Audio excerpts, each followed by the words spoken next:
আসসালামু আলাইকুম দর্শক, আরেকটা পর্বে উপস্থিত হলাম। আমাদের অনুষ্ঠানের নাম তুমি কে আমি কে।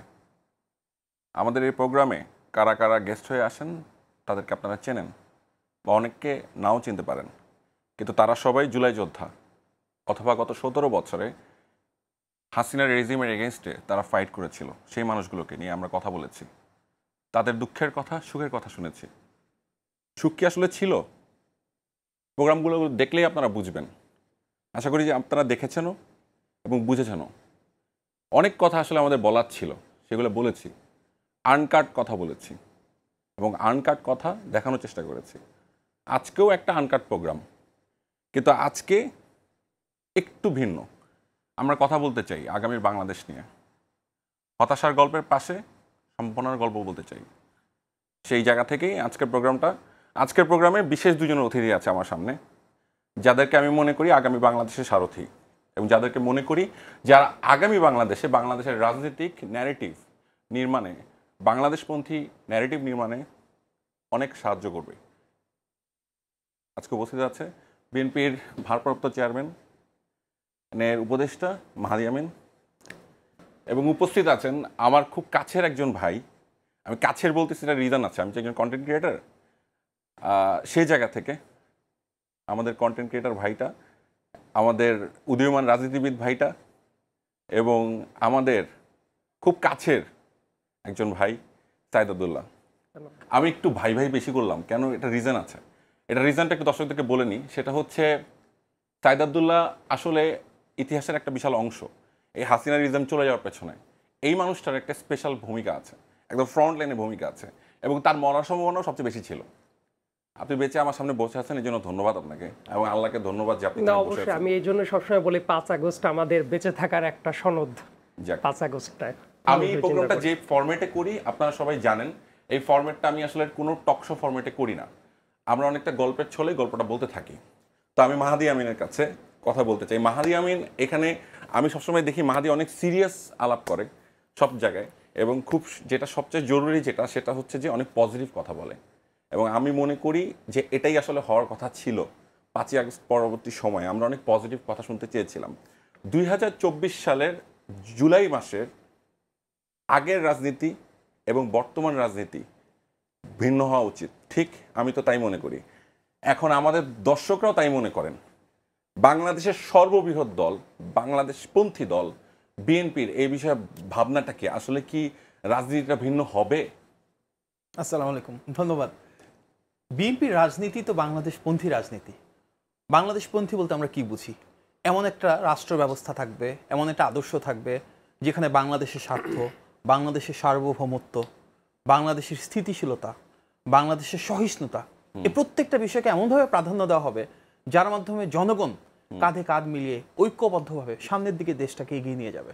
এবং বাংলাদেশপন্থী রাজনীতি সেটাই, যেখানে আমাদের ভিন্ন ধর্ম, ভিন্ন বর্ণ, ভিন্ন পরিচয় থাকতে পারে, কিন্তু এই বাংলাদেশকে সামনে রেখে গণমানুষের অধিকার এবং স্বাধীনতাকে সুরক্ষিত রাখতে আমরা সবাই এক। We rise or fall as one nation. এটারই কিন্তু আরেকটা ভাষা হচ্ছে বাংলাদেশি জাতীয়তাবাদ, যেটি শহীদ প্রেসিডেন্ট জিয়াউর রহমান শুরু করেছিলেন, যে আদর্শকে ধারণ করে বাংলাদেশ জাতীয়তাবাদী দল বিএনপি আজও রাজনীতি করে যাচ্ছে। আমাদের বাংলাদেশি জাতীয়তাবাদের অর্থ সেটাই, আমাদের ভিন্ন মাত্রিক অবস্থান থাকবে, আমাদের ভিন্ন মাত্রিক আদর্শ থাকবে, কিন্তু যখনই দেশের বিষয় আসবে, যখনই দেশের স্বার্থ এবং সার্বভৌমত্বের বিষয় আসবে, গণমানুষের অধিকার এবং স্বাধীনতার বিষয় আসবে, রাষ্ট্রীয় মালিকানা জনগণের কাছে ফিরিয়ে দেওয়ার বিষয় থাকবে, মানুষের ভোটের অধিকারের বিষয় থাকবে, সেই উন্নয়নের বিষয় থাকবে যেখানে প্রত্যেকটা শ্রেণীর এবং পেশার মানুষের ভাগ্যের পরিবর্তন হয়, then we are one entity. এবং খুব থ্যাঙ্কফুলি গত বছর এই টাইমটার দিকে যদি আমরা যাই, এমন একটা বাংলাদেশ আমরা দেখেছিলাম যেখানে একদিকে ছিল ফ্যাসিবাদ, আরেকদিকে ছিল ফ্যাসিবাদের বিরুদ্ধে শোষণ, নিপীড়ন, নির্যাতন, জুলুমের বিরুদ্ধে যারা একমত তারা সবাই। তখন কেউ জিজ্ঞেস করে নাই কে বামপন্থী রাজনীতি করে, কে ডানপন্থী রাজনীতি করে, কে ইসলামপন্থী রাজনীতি করে, কে মধ্যমপন্থী রাজনীতি করে। কেউ জিজ্ঞেস করে নাই কে পাবলিক বিশ্ববিদ্যালয়ের ছাত্র, কে প্রাইভেট বিশ্ববিদ্যালয়ের ছাত্র, কে মাদ্রাসার ছাত্র, কে স্কুলের ছাত্র, কে কলেজের ছাত্র। কেউ জিজ্ঞেস করে নাই কে অভিভাবক, কে সাংবাদিক, কে মানবাধিকার কর্মী।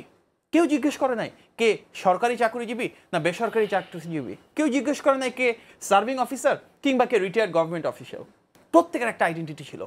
আমরা এই শোষণ, নিষ্পেষণ, মানবাধিকার লঙ্ঘন, আমাদের সন্তান এবং স্বজনদের উপর যে আক্রমণ হয়েছে, যেভাবে তাদেরকে শহীদ হতে বাধ্য করা হয়েছে, এর বিরুদ্ধে আমরা সবাই এক।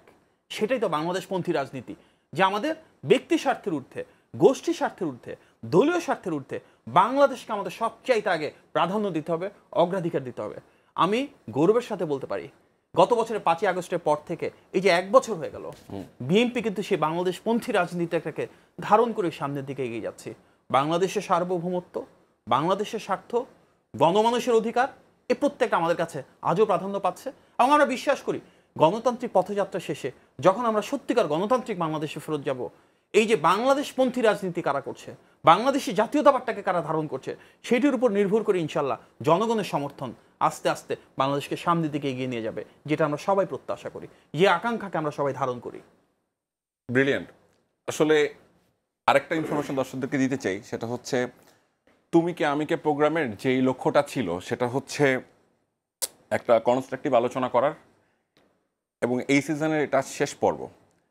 এই শেষ পর্বে এই দুজন বিশেষ অতিথি, বিশেষ করে মাহাদি আমিনকে এখানে ডাকার অন্যতম কারণ, তাকে অনুরোধ করে এখানে নিয়ে আসার অন্যতম কারণ যে আমরা কিছু আশার কথা শুনতে চাই। আমরা শুনতে চাই আগামীর বাংলাদেশে আমাদের যে রাজনীতিবিদরা আছে তারা প্রান্তিক মানুষের কথা বলবে, এবং তারা কথা বলবে হচ্ছে আগামী সুন্দর বাংলাদেশের কথা। সেই কথাগুলো শোনার জন্যই তো আজকে এখানে আসা। এবং মাহাদিকে ধন্যবাদ স্টার্টিংটা খুবই পজিটিভ নোটে শুরু করার জন্য। আমরা একটু পজিটিভ নোট থেকে শুরু করলাম, এবার একটু মিক্স নোটে ঢুকি। সেটা হচ্ছে সাইদ আব্দুল্লাহ, আমি যেটা প্রথমে অনেকবার বললাম আমার ভাই আমার ভাই আমার ভাই, এই যে আমি যে ফিলিংস থেকে বলেছি আমার ভাই, আমি বিশ্বাস করি ইউথের একটা বিশাল অংশ সেম জিনিসটা ফিল করে সাইদ আব্দুল্লাহকে নিয়ে। এবং আমি যেটা বলছি আমার মনে হয় যে এটা কম হয়ে যাবে। আমি একটা ক্রেডিট দিতে চাই প্রথমে তাকে, সেটা হচ্ছে আমাদের দেশে কন্টেন্ট ক্রিয়েশনের এক ধরনের ফাজলামো শুরু হয়েছিল। আমি শব্দটা এটা বলতেই চাই, এক ধরনের ছিল, সবই ছিল, এক ধরনের ফাজলামো ছিল। সেই ফাজলামোর মধ্যে থেকে প্রথমবার রাজনৈতিক কন্টেন্ট নিয়ে, রাজনৈতিক বিষয় নিয়ে সিরিয়াস কন্টেন্ট বানানো শুরু করলো টকশোর বাইরে। সেটা আমি বলতে চাই, এই যে পায়োনিয়ার হচ্ছে সাইদ আব্দুল্লাহ। আমার মতে, আমার জায়গায় আপনারা রিফার করতে পারেন, কোনো সমস্যা নেই। কিন্তু এই যে শুরু করাটা, আমি যদি বলি দা ছোট ভাই, হ্যাঁ, তারপরে হচ্ছে সাদিক এগ্রোর ওই কাণ্ড, হ্যাঁ, এরপরে এই যে এই জিনিসটা, এই যে উঠে আসা হঠাৎ করে এই জিনিসটা মাথায় আসলো কি করে যে এটা নিয়েই তো আসলে কথা বলা উচিত, সবচেয়ে প্রয়োজনীয়। সাইদ আব্দুল্লাহর কেন মাথায় এটা আসলো, মানে এইটা কেন? প্রথমে ধন্যবাদ জানাচ্ছি এই ধরনের একটা চমৎকার প্রোগ্রাম আয়োজন করার জন্য, কারণ এই জায়গাতে আমার কাছে যেটা মনে হচ্ছে এইটাই প্রোগ্রামটা হলে যেটা হয়, আমাদের আশার গল্প, নিরাশার গল্প, কোথায় কোথায় আমরা ব্যর্থ হচ্ছি সেই জিনিসগুলোও একদম ওপেনলি আলোচনা করার মতো একটা পরিবেশ তৈরি হয়। ইনফ্যাক্ট এই পরিবেশটা ছিল না জন্যই তো ফ্যাসিবাদ জেগে বসেছিল। তো এই যে প্রোগ্রামগুলো হচ্ছে এটা কিন্তু একটা বড় ডেভেলপমেন্ট, যে না ওই দমবন্ধ অবস্থা আমরা দূর করতে পেরেছি।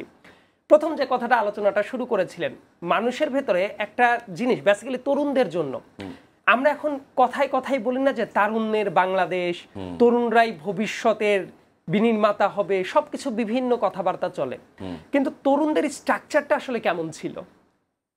তরুণদের, বিশাল সংখ্যক তরুণদেরকে ভুলিয়েই রাখা হয়েছিল যে তাদের রাজনৈতিক অধিকার আছে। রাজনীতি মানে শুধু মিটিং, মিছিল, স্লোগান না, অফকোর্স প্রত্যেকের এসেনশিয়ালি কোনো পার্টিজান পলিটিক্সও করার দরকার নাই, মানে আপনার রাজনীতি সচেতন হওয়াটা খুব বেশি মাত্রায় জরুরি। কিন্তু দেখবেন একটা ন্যারেটিভ পুশ করে দেওয়া হয়েছে, ইনফ্যাক্ট মিডিয়ারই বিভিন্ন কুশীলবেরা যারা মূলত ওই স্বৈরাচারেরই ধারক বাহক ছিল, তারা পুশ করার চেষ্টা করতো রাজনীতি ব্যাপারটা খারাপ, অতএব তোমরা বিরাজনীতিকরণের পথে আগাও। এই জায়গায় যে সর্বনাশটা হয়ে গেছে দেশের, যে দেখেন মানুষ ভোট দিতে পারতো না, মানুষের ভেতরে কোনো রিমোর্স বোধ নাই। যদি সেটাই থাকে 2014 সালের পরে, 18 সালের পরে, ইভেন 24 সালের পরে, মানুষ শুধু বলতো পলিটিক্যাল দল অমকে ডিফেন্ড করে না কেন, তমকে পারলো না কেন। হোয়ার অ্যাজ মানুষের তো এই প্রশ্নটাও করা দরকার ছিল, আমার ভোটাধিকার তো আমি প্রদান করতে পারি না, অতএব এটা পলিটিক্যাল দল এক্স ওয়াই জেড কে কি পারলো কে কি না পারলো সেটা পরের হিসাব, আমি যে ভোট দিতে পারলাম না, আমার অধিকার যে কেড়ে নিল, এই জায়গায় আমার ভূমিকাটা কি? এই প্রশ্নটা করা মানুষ ভুলে যাচ্ছিল, ইনফ্যাক্ট তাদেরকে ভুলিয়ে রাখা হচ্ছিল। এই জন্যই দেখবেন 2024 আমার খুব মনে পড়ে যে আমি যেহেতু অনেক দিন যাবত অ্যাক্টিভিজমের সাথে ছিলাম, 18 সালের ইলেকশন, 24 সালের ইলেকশনের আগে অনেক কঠিন টাইমও আমার উপর দিয়ে গেছে, অনেকগুলো সময়ও 18 সালের ইলেকশনের আগেও, তারপরে বিভিন্ন সময়, ইনফ্যাক্ট ডাকসু ইলেকশন যেটা হয়েছিল অনেক বছর পরে, ওই ইলেকশনে কিন্তু আমি ভোট দিতে পারি নাই, আমাকে ভোট দিতে দেয় নাই, এমন ভাবে আমি টার্গেটেড মানুষ ছিলাম। এটা কিন্তু দর্শক অনেকেই জানেন না, এটা জেনে রাখেন যে একটা ইউনিভার্সিটিতে হওয়া সংসদ নির্বাচনে সেই জায়গাতেও আমি উনি ভোট দিতে পারেন নাই। 2019 সালে আমি এসএম হলের ছিলাম এবং আমি যেহেতু টার্গেটেড ছিলাম যে হাসিনা বিরোধী মানুষ, ছাত্রলীগের ধারে কাছে যাব না, ভোট দিব না, অতএব ওই টাইমেও এমনকি আমার উপরে বিভিন্ন ভাবে অনিরাপত্তার মতো ইস্যু চলে আসে। তো যাই হোক, ওই আলোচনায় যাব না। দেখেন, এই যে যারা পলিটিক্যাল অংশ, তরুণরা যাদেরকে প্রমোট করা হয়েছে বিভিন্ন মাধ্যমে, বিভিন্ন জায়গায়, সরকারি বিভিন্ন প্রোগ্রামে, এমনকি অনেক টেলিভিশন চ্যানেলগুলোতে, তারা ইলেকশন পছন্দ করে না, রাজনীতি পছন্দ করে না, কিন্তু দেশের গণতন্ত্রকে গলা টিপে যারা হত্যা করছে তাদেরকে প্রমোট করছে। এই যে দু একজনের যে নাম বললেন, দেখবেন যে তারা গিয়ে কি করেছে, হাসিনার ইলেকশনের ক্যাম্পেইন করেছে, বাংলাদেশের বিদ্যুৎ খাত যারা পুরো ধসিয়ে দিয়েছে, নসরুল হামিদ বিপু, তাদের ইলেকশন ক্যাম্পেইন করে বেরিয়েছে। বহু দানবদের ইলেকশন ক্যাম্পেইন করে বেড়ানোর টাইমে তাদের কিন্তু এটা মাথায় থাকতো যে এটাও তো একটা রাজনীতি, কিন্তু দে আর কমফোর্টেবল উইথ দিস। এবং এই কাজটা করার কারণে বিশাল সংখ্যক একটা তরুণদেরকে সুবিধাভোগী বানানোর একটা রাস্তার দিকে নিয়ে গেল এবং অন্যদেরকে বোঝানো শুরু করলো এই রাজনীতি ব্যাপারটা খারাপ, রাজনীতি করার দরকার নাই। কিন্তু খারাপ রাজনীতির বিকল্পটা কি? খারাপ রাজনীতির বিকল্প ভালো রাজনীতি, বিরাজনীতিকরণ না। দেখবেন এখন অনেকের মাথার ভেতরে এই ভূতটা আছে অনেক জায়গায়, এমনকি অনেক বড় বড় বোদ্ধাদেরও আমি দেখি বাংলাদেশে অনেক বিভ্রান্ত আউটলেট মানুষজন আছে, কেউ কেউ বিভিন্ন মানে জ্ঞানী গুণী সেজে বসে আছেন, কিন্তু তারা এই বিরাজনীতিকরণের ভূতটা চেপে বসে তাদের মাথায়, এবং তারা ইলেকশনের কথা শুনলেই তারা কেমন যেন মানে জরাগ্রস্ত রোগীর মতো তারা করে ওঠে। কিন্তু ব্যাপারটা হলো সংস্কার, অমুক আলাপ তমুক আলাপ সবকিছুই থাকবে, ইলেকশন ব্যাপারটাকেই অনেকে নেগেটিভ একটা কালার দেওয়ার চেষ্টা করছে। এটারও একটা কিন্তু বাজে মতলব আছে, যে মতলবটা ঠিক আজকে থেকে 1.5 বছর আগে 2 বছর আগে মেলাতে থাকেন, তরুণরাও মনে করতো ইলেকশন হয়ে কি হবে, যে আছে সেই থাকে। তাহলে ওই ন্যারেটিভই কিন্তু ভিন্ন একটা কালারে নিয়ে আসছে। আমার টার্গেট যেটা ছিল, এইভাবে চলতে থাকলে দেশ চলবে না, অতএব তরুণদেরকে রাজনীতি সচেতন করে তুলতে হবে। সে কোনো দল সাপোর্ট করলো না করলো নো ম্যাটার, অন্ততপক্ষে সে নিজে বুঝুক তার নিজের কিছু পলিটিক্যাল রাইট আছে। দেখবেন প্রাইভেট ইউনিভার্সিটির স্টুডেন্টরা যখন ভ্যাট বিরোধী আন্দোলন করে, এটা কি শুধুই ভ্যাট বিরোধী আন্দোলন নাকি এর সাথে রাজনীতির খেলাটা আছে? কারণ পৃথিবীর কোনো ডিসিশনই রাজনীতির বাইরে থেকে আসে না, বরং রাজনীতিকে কেন্দ্র করেই দেশের প্রত্যেকটা পলিসি ডিসিশন ঘুরতে থাকে। অতএব তাদেরকে রাজনীতি সচেতন করার কোনো বিকল্প নাই। এবং 2024 সালের 7 জানুয়ারি ইলেকশনের পরে আমাকে বহু মানুষ বলা শুরু করলো, আর কত এগুলা করে লাভ নাই, যেহেতু আমি সরকারি চাকরি করবো, আগে থেকে ঘোষণাই আমার দিতে হয়েছিল। এটা 2022 সালে আমি পাবলিক অ্যানাউন্সমেন্টে দিয়েছিলাম যে আমি যে ধরনের কাজ করি এটা করলে তো আসলে সরকারি চাকরি করা যাবে না, সৎভাবে বাঁচতে পারবে না। বিভিন্ন জায়গায় বিভিন্ন প্রতিষ্ঠানে, ইনফ্যাক্ট যখন আমি চাকরি করার জন্য যখন আমি ট্রাই নিতাম, দেখতাম প্রথম পেজেই লেখা থাকতো শর্তে পলিটিক্যাল কোনো ডিসকোর্সের ভিতরে যাওয়া যাবে না, পলিটিক্যাল আলাপ আলোচনার ভিতরে থাকা যাবে না। ওইটা দেখে আমার প্রচন্ড হেট্রেড জন্মাতো যে এইভাবে তো চলতে পারে না। ইনফ্যাক্ট যে মুহূর্তে দেখলাম, ওই যে আপনি দুই একটা ঘটনার কথা বললেন যে মানুষ ছিল অ্যাপলিটিক্যাল কিন্তু পলিটিক্সকে প্রমোট করে বেড়াতো, তাদেরকে যখন এক্সপোজ করি। হ্যাঁ, জি জি, মানে আমাদের ধর্মগ্রন্থে অনেক ধরনের, মানে আমাদের ইসলাম ধর্মে অনেক ধরনের মেটাফোর দিয়ে বা ঘটনা দিয়ে, সত্য ঘটনা দিয়ে, যে একটা মশা কিভাবে হামলা করে একটা বিশাল স্বৈরশাসককে দামায় দিল, এরকমও তো আছে মশার গল্প শুনছি, নমরুদের ঘটনাও জানি। এখানে ছাগলের ঘটনাটা আছে। আপনি ছাগল কাণ্ডের সময় সাদিক এগ্রোর যে ছাগলটা, এটা যে কত বড় সিম্বল হয়ে উঠলো আমাদের স্বৈরাচারের বিরুদ্ধে, মানুষ সচেতন হয়ে উঠলো। তো এটা আসলে যুগ যুগে আমাদের ধর্মে খুব সুন্দর করে, আমাদের ইসলাম ধর্মে এটাকে কিন্তু একদম কোরআন শরীফে বিভিন্ন জায়গায় এটাকে উল্লেখ করা হয়েছে। এই যে পজিটিভ, এটা আমি একটা মেটাফোর হিসাবে হয়তো ছাগলটাকে বললাম, কিন্তু দেখেন এখানেও কিন্তু একই রকম ঘটনা। তো এই বাটারফ্লাই ইফেক্টের মতো এইগুলা রিঅ্যাক্ট করতে থাকে, মানে এটা কিন্তু ঘটেই আসে, এটা ঘুরতেই থাকে, আসলে সময় সময়টা আসে। খালি তো আর আল্লাহ রাব্বুল আলামিন এটা আমাদের ইসলাম ধর্মে দেন নাই, তাই না? এটা তো মানুষকে বোঝানোর জন্যই দিয়েছে। এই জন্যই আমি যখন দেখলাম যে যখন এই যে স্ট্রাকচারালি স্টেট স্পন্সরড দুর্নীতি যেগুলো হচ্ছে, ওগুলো যখন এক্সপোজ করা শুরু করলাম, মানুষ বুঝতে শুরু করলো যে তারা কি পরিমাণ ক্রোধের ভেতর দিয়ে যাচ্ছে।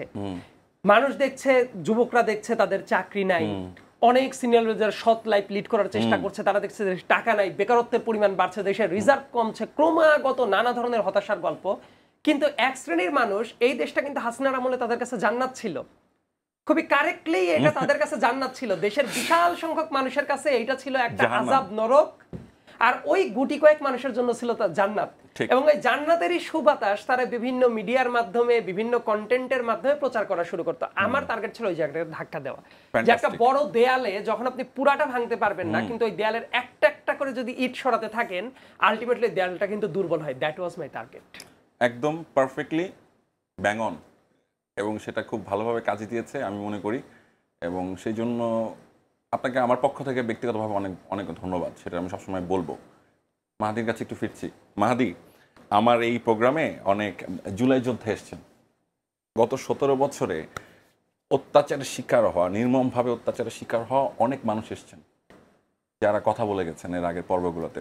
এটা তোমার সিজনের শেষ পর্ব। তো এই পর্বটাতে আমি তাদেরকে কথা দিয়েছিলাম আমি একজনকে আনবো যাকে আমি প্রশ্ন করব তাদের ব্যাপারে, তাদের আকাঙ্ক্ষা, তাদের হতাশার গল্পও বলবো। আমি বলতে চাই তারা বেশিরভাগ ক্ষেত্রেই তারা অনেকটা হতাশ।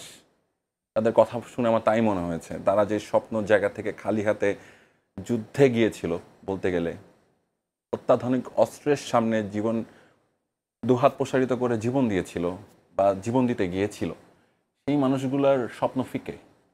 তাদেরকে কোনোভাবে কি স্বপ্ন দেখানো যায়? মানে মাহাদি কি বলতে পারে তাদেরকে কোনো স্বপ্নের কথা? আমরা তো অনেকবার স্বপ্ন দেখেছি, স্বপ্ন দেখে প্রতারিত আশা। হয়েছি। আমি আশার কথাও বলতে চাই না, যে আশা হয়তো নৈরাশ্যবাদীতে পরিণত হতে চায়। আচ্ছা। আমি কিছু পরিকল্পনার কথা বলতে চাই। একদম। যে পরিকল্পনা, যে দলের প্রতিনিধিত্ব আমি করছি, বিএনপির ভারপ্রাপ্ত চেয়ারম্যান জনাব তারেক রহমান বলেছেন। দেখুন, গত 16 বছরে সবচাইতে বেশি মানবাধিকার লঙ্ঘনের শিকার যে দলটা হয়েছে সেটা বিএনপি। সংখ্যার হিসেবে যদি আমরা দেখি, আমাদের হাজারেরও বেশি নেতাকর্মী গুম হয়েছেন, আমাদের 4772 জন মানুষ বিচার বহির্ভূত হত্যাকাণ্ডের শিকার হয়েছেন। এটা কিন্তু শুধু সংখ্যা না, একটা মানুষের পরিবার যে ধ্বংস হয়ে গিয়েছে। হাজার হাজার পরিবার, হাজার হাজার বাবা মা তাদের সন্তানকে হারিয়েছে। এমন অনেক সন্তান আছে তারা কোনো কিছু বুঝে ওঠার আগে তাদের বাবাকে হারিয়েছে। কিসের জন্য? এমন একটা বাংলাদেশ যেখানে গণতন্ত্র থাকবে, মানুষ মুখ ফুটে কথা বলতে পারবে, সমালোচনা করতে পারবে, সাম্য পাবে, ইনসাফ পাবে। যারা শহীদ হয়েছেন, যারা গুম হয়েছেন, ওনাদেরকে তো আমরা ফিরিয়ে আনতে পারবো না, ওনাদেরকে আমরা ওনাদের পরিবারের কাছে ফেরত দিতে পারবো না। লক্ষ লক্ষ মায়ের অশ্রু আছে যাদের সন্তানেরা পঙ্গু হয়ে গিয়েছে, চোখ হারিয়েছে, ব্যবসা বাণিজ্য ছিল লুটপাট করে আওয়ামী লীগ নিয়ে গিয়েছে। এমন অনেক মানুষ আছে যারা গ্রামে বিত্তশালী ছিল, কিন্তু দেখা গিয়েছে তাদের বিষয় সম্পত্তি জোর জবরদস্তি করে দখল করেছে। সেই মানুষগুলো বছরের পর বছর বাড়িতে ফেরত যেতে পারে নাই, ঢাকায় এসে রিক্সা চালিয়েছে। আন্দোলনের সময় বিএনপির অনেক নেতাকর্মী ছিল যারা হাওরে ঘুমিয়েছে, ধান খেতে ঘুমিয়েছে। মানবেতর জীবন কেন? এমন একটা বাংলাদেশের জন্য যেখানে এই যে আমরা একটা সোশ্যাল ডেভিয়েশন দেখতাম, যে আওয়ামী লীগ হলে ফার্স্ট ক্লাস সিটিজেন, বাকিরা সেকেন্ড ক্লাস সিটিজেন। এমন একটা বাংলাদেশ দেখতাম যেখানে পুলিশের দায়িত্ব জনগণকে সুরক্ষা দেওয়া, সেই পুলিশ নিজেরা মামলা সাজিয়ে, নিজেরা মিথ্যা তদন্তের মাধ্যমে যারা গণতন্ত্রের পক্ষের মানুষ তাদের নামে মামলা দিয়ে তাদেরকে জেলে পুরে দিত। এমন একটা বাংলাদেশ আমরা পেয়েছিলাম যেখানে বিচার বিভাগে মানুষ বিচারের জন্য যায়, সেখানে সবচেয়ে বেশি অবিচারের শিকার হয়েছে। আমরা দেখলাম এই গণ অভ্যুত্থান হলো, এখানেও কিন্তু সবচাইতে বেশি মানবাধিকার লঙ্ঘনের শিকার বিএনপি হয়েছে। সংখ্যার হিসেবে যদি আমরা দেখি, বিএনপি রাজনীতির সাথে জড়িত বিএনপি পরিবারের সদস্য 422 জন শহীদ হয়েছেন। বিএনপির হাজার হাজার নেতাকর্মী গ্রেফতার হয়েছে।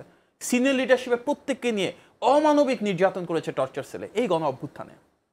এই কথাগুলোর উদ্দেশ্য এই, গত 16 বছর যেটা ফ্যাসিবাদ বিরোধী আন্দোলনের বিল্ড আপ ছিল তখন এবং গণ অভ্যুত্থানে, both in terms of number of protesters, যারা রুখে দাঁড়িয়েছে রাজপথে, যারা লজিস্টিক্যাল সাপোর্ট দিয়েছে, বুদ্ধিবৃত্তিক জায়গায় ভূমিকা রেখেছে, সবচেয়ে বেশি মানুষ বিএনপির সাথে জড়িত।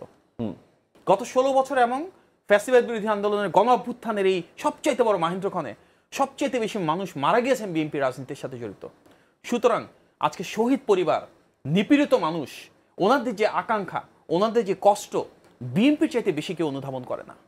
আমরা একটা সাংগঠনিক কাঠামোর ভিতর যখন থাকি, আমরা দেখি আমার পাশে একটা ছেলে বসে আছে, সে চোখ হারিয়েছে। আমার পাশে একটা ছেলে বসে আছে, সে পা হারিয়েছে। আমরা প্রায় মিটিংয়ে দেখি এমন অনেক বাবা মা এসছেন যাদের ছেলে ছাত্র দল করতো, যুব দল করতো, স্বেচ্ছাসেবক দল করতো, সেই ছেলেকে তারা হারিয়ে ফেলেছে দেশের জন্য। আমরা ওনাদের কষ্ট অনুধাবন করি, ওনাদের যে অশ্রু, যে অব্যক্ত বেদনা, সেটা একটা দল হিসেবে আমরা ধারণ করি। সে কারণে আমাদের নেতা বিএনপির ভারপ্রাপ্ত চেয়ারম্যান জনাব তারেক রহমান বলেছেন, গত 16 বছরে যে বিচার বহির্ভূত হত্যাকাণ্ডগুলো হয়েছে, যে মানবাধিকার লঙ্ঘনগুলো হয়েছে এবং অবশ্যই গণ অভ্যুত্থানে যে হত্যাকাণ্ডগুলো হয়েছে, যেখানে আমাদের নিজেদের দলে 422 জন, সারা বাংলাদেশ থেকে প্রায় 2000-এর মতো মানুষ শহীদ হয়েছেন, আমরা চেষ্টা করব প্রত্যেকটা ক্ষেত্রে জাস্টিস এনশিওর করার জন্য, যেন তারা অবশ্যই বিচার পান। এর পাশাপাশি সবচেয়ে বেশি শহীদের দল হিসেবে আমাদের একটা ঘোষণা আমাদের নেতা জনাব তারেক রহমান দিয়েছেন যে সব শহীদের একটা নির্মোহ তালিকার মাধ্যমে আমরা ওনাদের জন্য স্থানীয়ভাবে সরকারি প্রতিষ্ঠানগুলোর নামকরণ করব।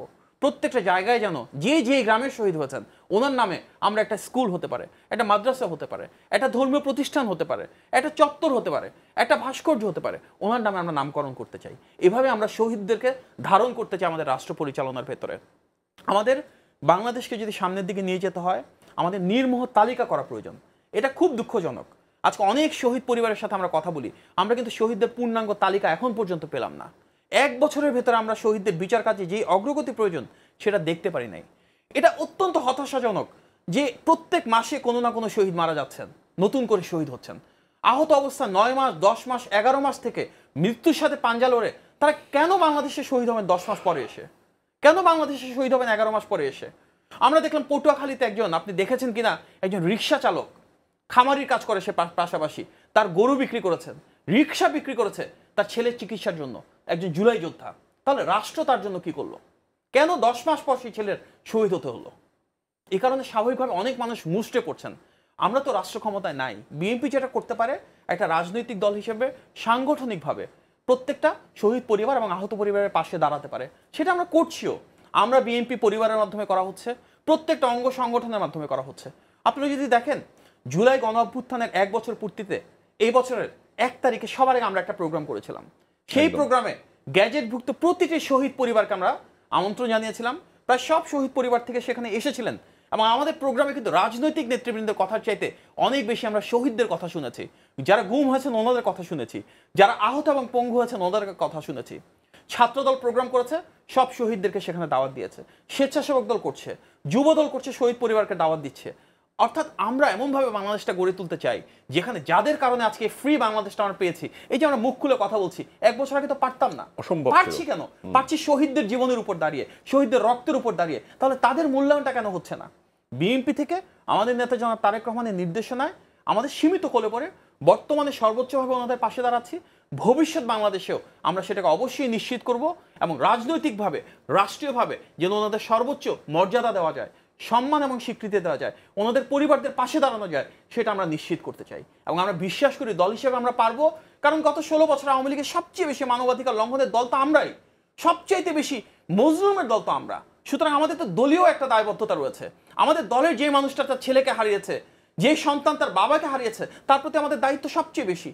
কিন্তু এটা একটা রাজনৈতিক দল হিসেবে শুধু আমাদের দলের ক্ষেত্রে বিস্তৃত না, পুরো বাংলাদেশের প্রতিটা মুসলিম পরিবারের পাশে আমরা অবশ্যই দাঁড়ানোর চেষ্টা করব। যেই শহীদ চলে গিয়েছেন ওনাকে আমরা ফেরত আনতে পারবো না, কিন্তু ওনার স্ত্রী যেন সে বাংলাদেশ দেখতে পারে যার জন্য তার স্বামী জীবন দিয়েছিল, যেন সন্তান সে বাংলাদেশ দেখতে পারে যার জন্য তার বাবা শহীদ হয়েছিল। যে মানুষটা চোখ হারিয়েছে তার চোখ আমরা ফেরত দিতে পারবো না, কিন্তু তার স্বজন যেন তাদের চোখ দিয়ে সেই বাংলাদেশ দেখতে পারে যেটার জন্য তিনি চোখ হারিয়েছেন। সেই বাংলাদেশ আমরা বিনির্মাণ করতে চাই। সেই বাংলাদেশের ক্ষেত্রে অবশ্যই আমাদের গণ অভ্যুত্থানের আকাঙ্ক্ষাকে ধারণ করতে হবে। গণ অভ্যুত্থানের আকাঙ্ক্ষা কি?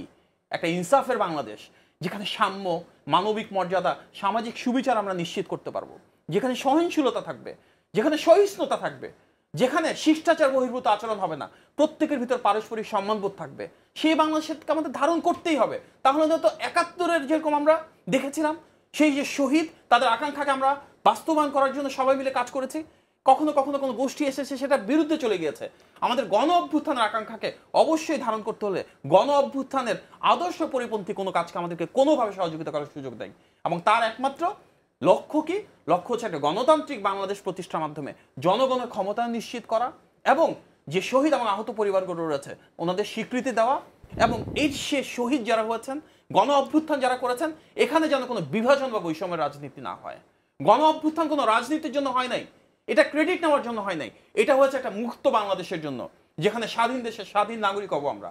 সেই স্বাধীনতা আমাদেরকে ইনশিওর করতে হবে। It's not a matter of politics, it's about changing the course of the country. সেই দেশের গতিপথ আমাদের সবাইকে এক হয়ে গণ অভ্যুত্থানের পক্ষে যে শক্তি রয়েছে সবাই মিলে আমরা করতে চাই।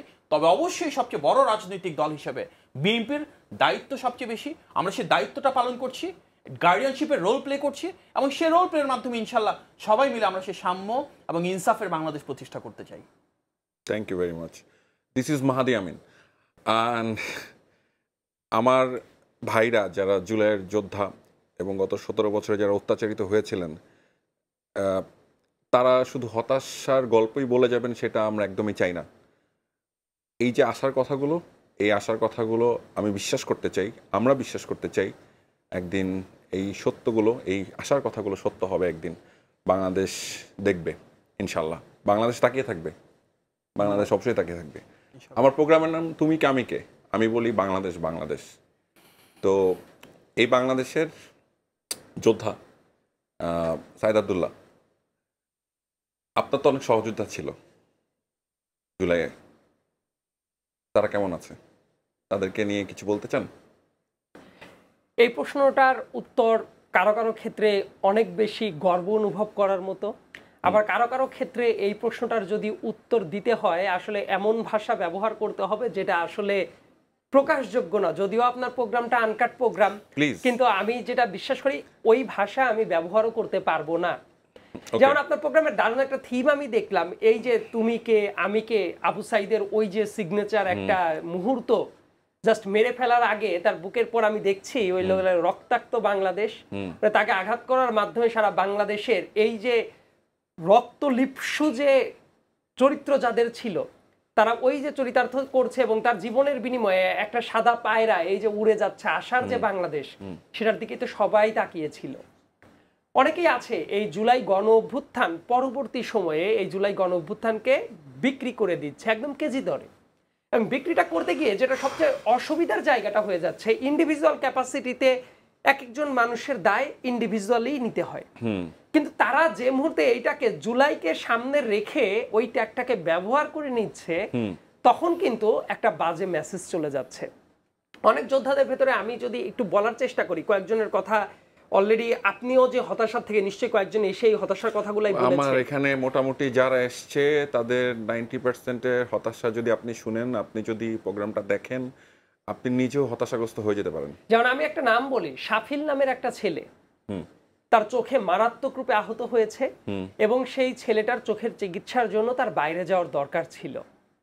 সরকার থেকে বারবার করে ঘোষণা দেওয়া হচ্ছে যারা আহত তাদের আমরা চিকিৎসা করব, তাদেরকে বাইরে নিয়ে যাব, কিন্তু এই ছেলেটা খুব সহজে বাইরে যেতে পারছে না। এই যে জুলাই ফাউন্ডেশন যেটা করা হয় সেই জায়গা থেকেও প্রপার সাপোর্ট সেই ছেলেটা পায় নাই। আমি একদম দ্ব্যর্থহীন কণ্ঠে বলছি, অনেক মাস চেষ্টা চরিতার্থ করছে, আমার কাছেও এসেছে। এমনকি সবচেয়ে বাজে একটা নজির আছে, বিগত দিনের স্বৈরাচারের একজন দোসর ছিলেন, উনি এমপির ইলেকশনের জন্য ক্যাম্পেইন পর্যন্ত চালিয়েছেন, তারই আপন ভাই একজন অবসরপ্রাপ্ত ব্রিগেডিয়ার জেনারেল মেডিকেল কোরের ছিলেন, তাকে নিয়ে প্রথমে পিএসসির সদস্য নিয়োগ দেওয়া হলো, দেশব্যাপী ব্যাপক সরগরম সমালোচনা শুরু হলো। তারপর তাকে নিয়ে গিয়ে সেট করা হইলো এই যে জুলাই গণ অভ্যুত্থানের যারা আহত ছিল এই যে বিদেশে নিয়ে যাওয়া হবে, ওই সার্টিফিকেশনের চূড়ান্ত লেভেলে তাকে বসানো হয়েছে এই সরকারের আমলেই। আনবিলিভেবল। লুপটা খেয়াল করেন, তাহলে ওই মানুষটাকে প্রথমে পিএসসির মতো একটা গুরুত্বপূর্ণ জায়গায় বসানো হলো, সমালোচনার পরে নিয়ে এসে তাকে বসানো হলো কোথায়? জুলাই গণ অভ্যুত্থানের আহতদের চিকিৎসার জন্য বাইরে যাবো এটার সার্টিফিকেশন বোর্ডে। হোয়ারএজ জুলাইটা যাদের হাত ধরে হয়েছিল, মানে যাদের নিপীড়নের জন্য হয়েছিল, তার আপন ভাই ছিল তার পারপেট্রেটর এবং একই ফ্যামিলিকে তারা বিলং করে। ডক্টর মোহাম্মদ ইউনূসের অ্যাডমিনিস্ট্রেশনে সেটাই হয়েছে দুঃখজনকভাবে। আর লোক নাই, বাংলাদেশে কোনো লোক নাই, মানুষ নাই। কিন্তু দেখেন এই আলোচনাটা যেভাবে পাবলিক স্পেয়ারে আসার কথা ছিল সেটা কি এসেছে? তো ওই আজকে আসলো ওই ছেলেটার ক্ষেত্রে যে ঘটনাটা ঘটেছে, আলটিমেটলি ওই ছেলেটাকে নিয়ে দেখবেন আমি একটা ভিডিও বানিয়েছিলাম পরবর্তীতে, ওইটা নিয়ে কয়েকটা জায়গায় পুশ করেছিলাম, যদিও দিন শেষে ওই ব্রিগেডিয়ার জেনারেল অবসরপ্রাপ্ত, তার নাম ছিল জালাল, নামটা বলেই ফেলি কারণ uncut programme, it should be like uncut programme. একদম। তো তাকে যখন সরিয়ে দেওয়া হলো, শাফিল গিয়েছিল কিন্তু অনেকগুলো মাস পরে। তো শাফিল কি একাই ভিকটিম ছিল? আরো অনেকেই কিন্তু ভিকটিম ছিল। এমনকি অনেক মানুষ আছে যাদের যে মুহূর্তে যেভাবে চিকিৎসার কথা দরকার ছিল সেই মুহূর্তে তারা সেই একইভাবে চিকিৎসাটা পায় নাই।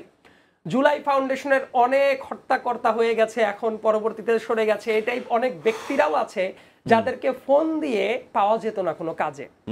একটা প্রোগ্রাম আছে, আমি বলি কৃষিবিদ ইনস্টিটিউট, এটা আমার প্রোগ্রামে আপনি যেখানে বসে আছেন এরকম চেয়ারে বসেই অনেকেই বলেছেন ফোন দিয়ে পাচ্ছি না, এরকম অনেক জুলাইয়ের আহত বলে গেছেন। এটা ফ্যাক্ট, কারণ ডিসেম্বর মাসে যখন একটা প্রোগ্রাম করে আমরা কৃষিবিদ ইনস্টিটিউটে, মানে যাদের একটা ঐক্যের জন্য একটা বড় প্রোগ্রাম করা হয়েছিল, আমরা সবাই ছিলাম, মাহাদি ভাই ছিল, আমরা ছিলাম, প্রত্যেকেই পলিটিক্যাল অ্যাটমসফিয়ারে যারা ছিল তাদের সবাইকেই ওই জায়গায় জুলাই শহীদের পরিবারকে নক করার জন্য এবং আহতদের নক করার জন্য এই ফাউন্ডেশনে কয়েক দফা কল করেও রেসপন্স পাওয়া যায় নাই, মেইল পাঠিয়ে রেসপন্স পাওয়া যায় না। ফাউন্ডেশন থেকে কয়েকটা প্রতিষ্ঠান থেকে যখন মেইল করেছে, রেসপন্স না পেয়ে আমাকে বলেছে যে আপনারই তো বন্ধু বান্ধব আছে, একটু করে দেখেন। আমরাই যদি ওই টাইমে খোঁজ না পেতাম ঠিক মতো, তাহলে যারা আহত ছিল তারা কিভাবে পেল? কিন্তু ঠিক একই ব্যক্তিরাই বিভিন্ন জায়গায় আমি দেখি জুলাইকে বিক্রি করে রমরমা অবস্থা করে ফেলছে। 2 নম্বর ব্যাপার হলো, যারা শহীদ ছিল খেয়াল করে দেখেন, এমনভাবেই সিস্টেমটা ডেভেলপ করা হয়েছে অনেক জায়গায়, যে জায়গায় শহীদের পরিবাররাই নক করে করে করে করে জানানোর চেষ্টা করছে, হোয়ার অ্যাজ আপনার অ্যাডমিনিস্ট্রেশনের উচিত ছিল তাদের কাছে পৌঁছে যাওয়া। এটা খুব কঠিন কোনো কাজ ছিল না। বাংলাদেশের প্রত্যেকটা উপজেলায় ইউনোরা সিটিং ইউনোরা ছিল, প্রত্যেকটা ডিস্ট্রিক্টে ডিসি অফিস ছিল। সো তাদেরকে যদি বলা যেত যে কারা কারা জুলাই শহীদ আছে, আপনারা 10 দিন 15 দিন সময় হলো খুঁজে বের করেন, তারা তাদের ইউনোর অ্যাডমিনিস্ট্রেশন যেটা আছে ওইটা দিয়ে এটা খুঁজে পাওয়া কি খুব কঠিন কাজ ছিল? একদমই না। কিন্তু দেখেন এই কাজটা করা হয় না। এটাই যদি করা হতো, অনেকগুলো মাস এই হতাশার জায়গাটা কেন থাকলো? এবং এই কাজটা ঠিকমতো ফাংশন না করার কারণে অনেক সুযোগ সন্ধানী কেউ কেউ এটার ভিতরে ঢুকে গেছে। লেটস সে ছাত্রলীগের লোকজনও যারা ওই টাইমে জনগণের দ্বারা প্রতিহত হয়েছে, তারাও কিন্তু আহতদের লিস্টে চলে আসছে। যাদের এই কাজগুলো যে হচ্ছে, এবং উপদেষ্টার সাথে তার ছবি আছে, সেটা আবার পত্রিকায় আসছে। এবং এই যে এই কাজটা হয়েছে তার কারণ আপনি ঠিকমতো যখন যে কাজটা করার কথা ছিল সেই কাজটা হয় নাই। তাদের কাছে গিয়ে কি জবাব দিবেন? বাইরে দেখবেন অনেক অকেজো অনেক প্রোগ্রাম হয়েছে, কিন্তু সেই প্রোগ্রামগুলো কি তারা ডিজাইন কি ঠিকমতো করেছে? তার কারণ এই জায়গাতে অনেক তোষামোদি করে এমন লোক ঢুকে পড়েছে। একটা উদাহরণের কথা বলি, এই আনকাট প্রোগ্রামে আলোচনাগুলো আসা উচিত, তাহলে মানুষ হয়তো বা জানতেও পারবে না। জুলাই কন্যাদের উদ্দেশ্যে তাদেরকে রেসপেক্ট করার জন্য প্রফেসর ডক্টর মোহাম্মদ ইউনূস একটা প্রোগ্রাম করেছিলেন, এবং সেই প্রোগ্রামে খুবই দুঃখজনকভাবে এই যে পরবর্তীতে যে নতুন দলটা গঠিত হলো, শুধুমাত্র তাদের এবং তাদের সাপোর্টার আশেপাশে যারা আছে তাদেরকে নিয়ে যে রেসপেক্টটা করা হলো, কেন অন্যান্য পলিটিক্যাল পার্টির নারী নেত্রীরা ছিল না যারা এই আন্দোলনে ভূমিকা রেখেছিল? ওই প্রোগ্রামগুলোতে কি তাদেরকে ডাকা হয়েছিল? হয়নি। তার মানে খেয়াল করে দেখেন, স্ট্রাকচারালি আপনি কিন্তু শুধুমাত্র এই জুলাই গণ অভ্যুত্থানকে একটা অংশের কাছে তুলে দেওয়ার চেষ্টা করেছেন। কেউ যদি আমার কাছে প্রমাণ দেখতে চায়, আমি প্রমাণ দেখাতে পারি। এবং ওই যে দেখবেন, তাহলে তো ওই জায়গাতে অন্যান্য অনেক দল ছিল, ছাত্র দল ছিল, বিভিন্ন বাম দল ছিল, অনেকেই ছিল, তাদেরকেও আলাদাভাবে তাদেরকে প্যাট্রোনাইজ করা হতো, কিন্তু শুধুমাত্র একটা অংশকে নিয়ে যে প্রোগ্রাম করা হয়েছে।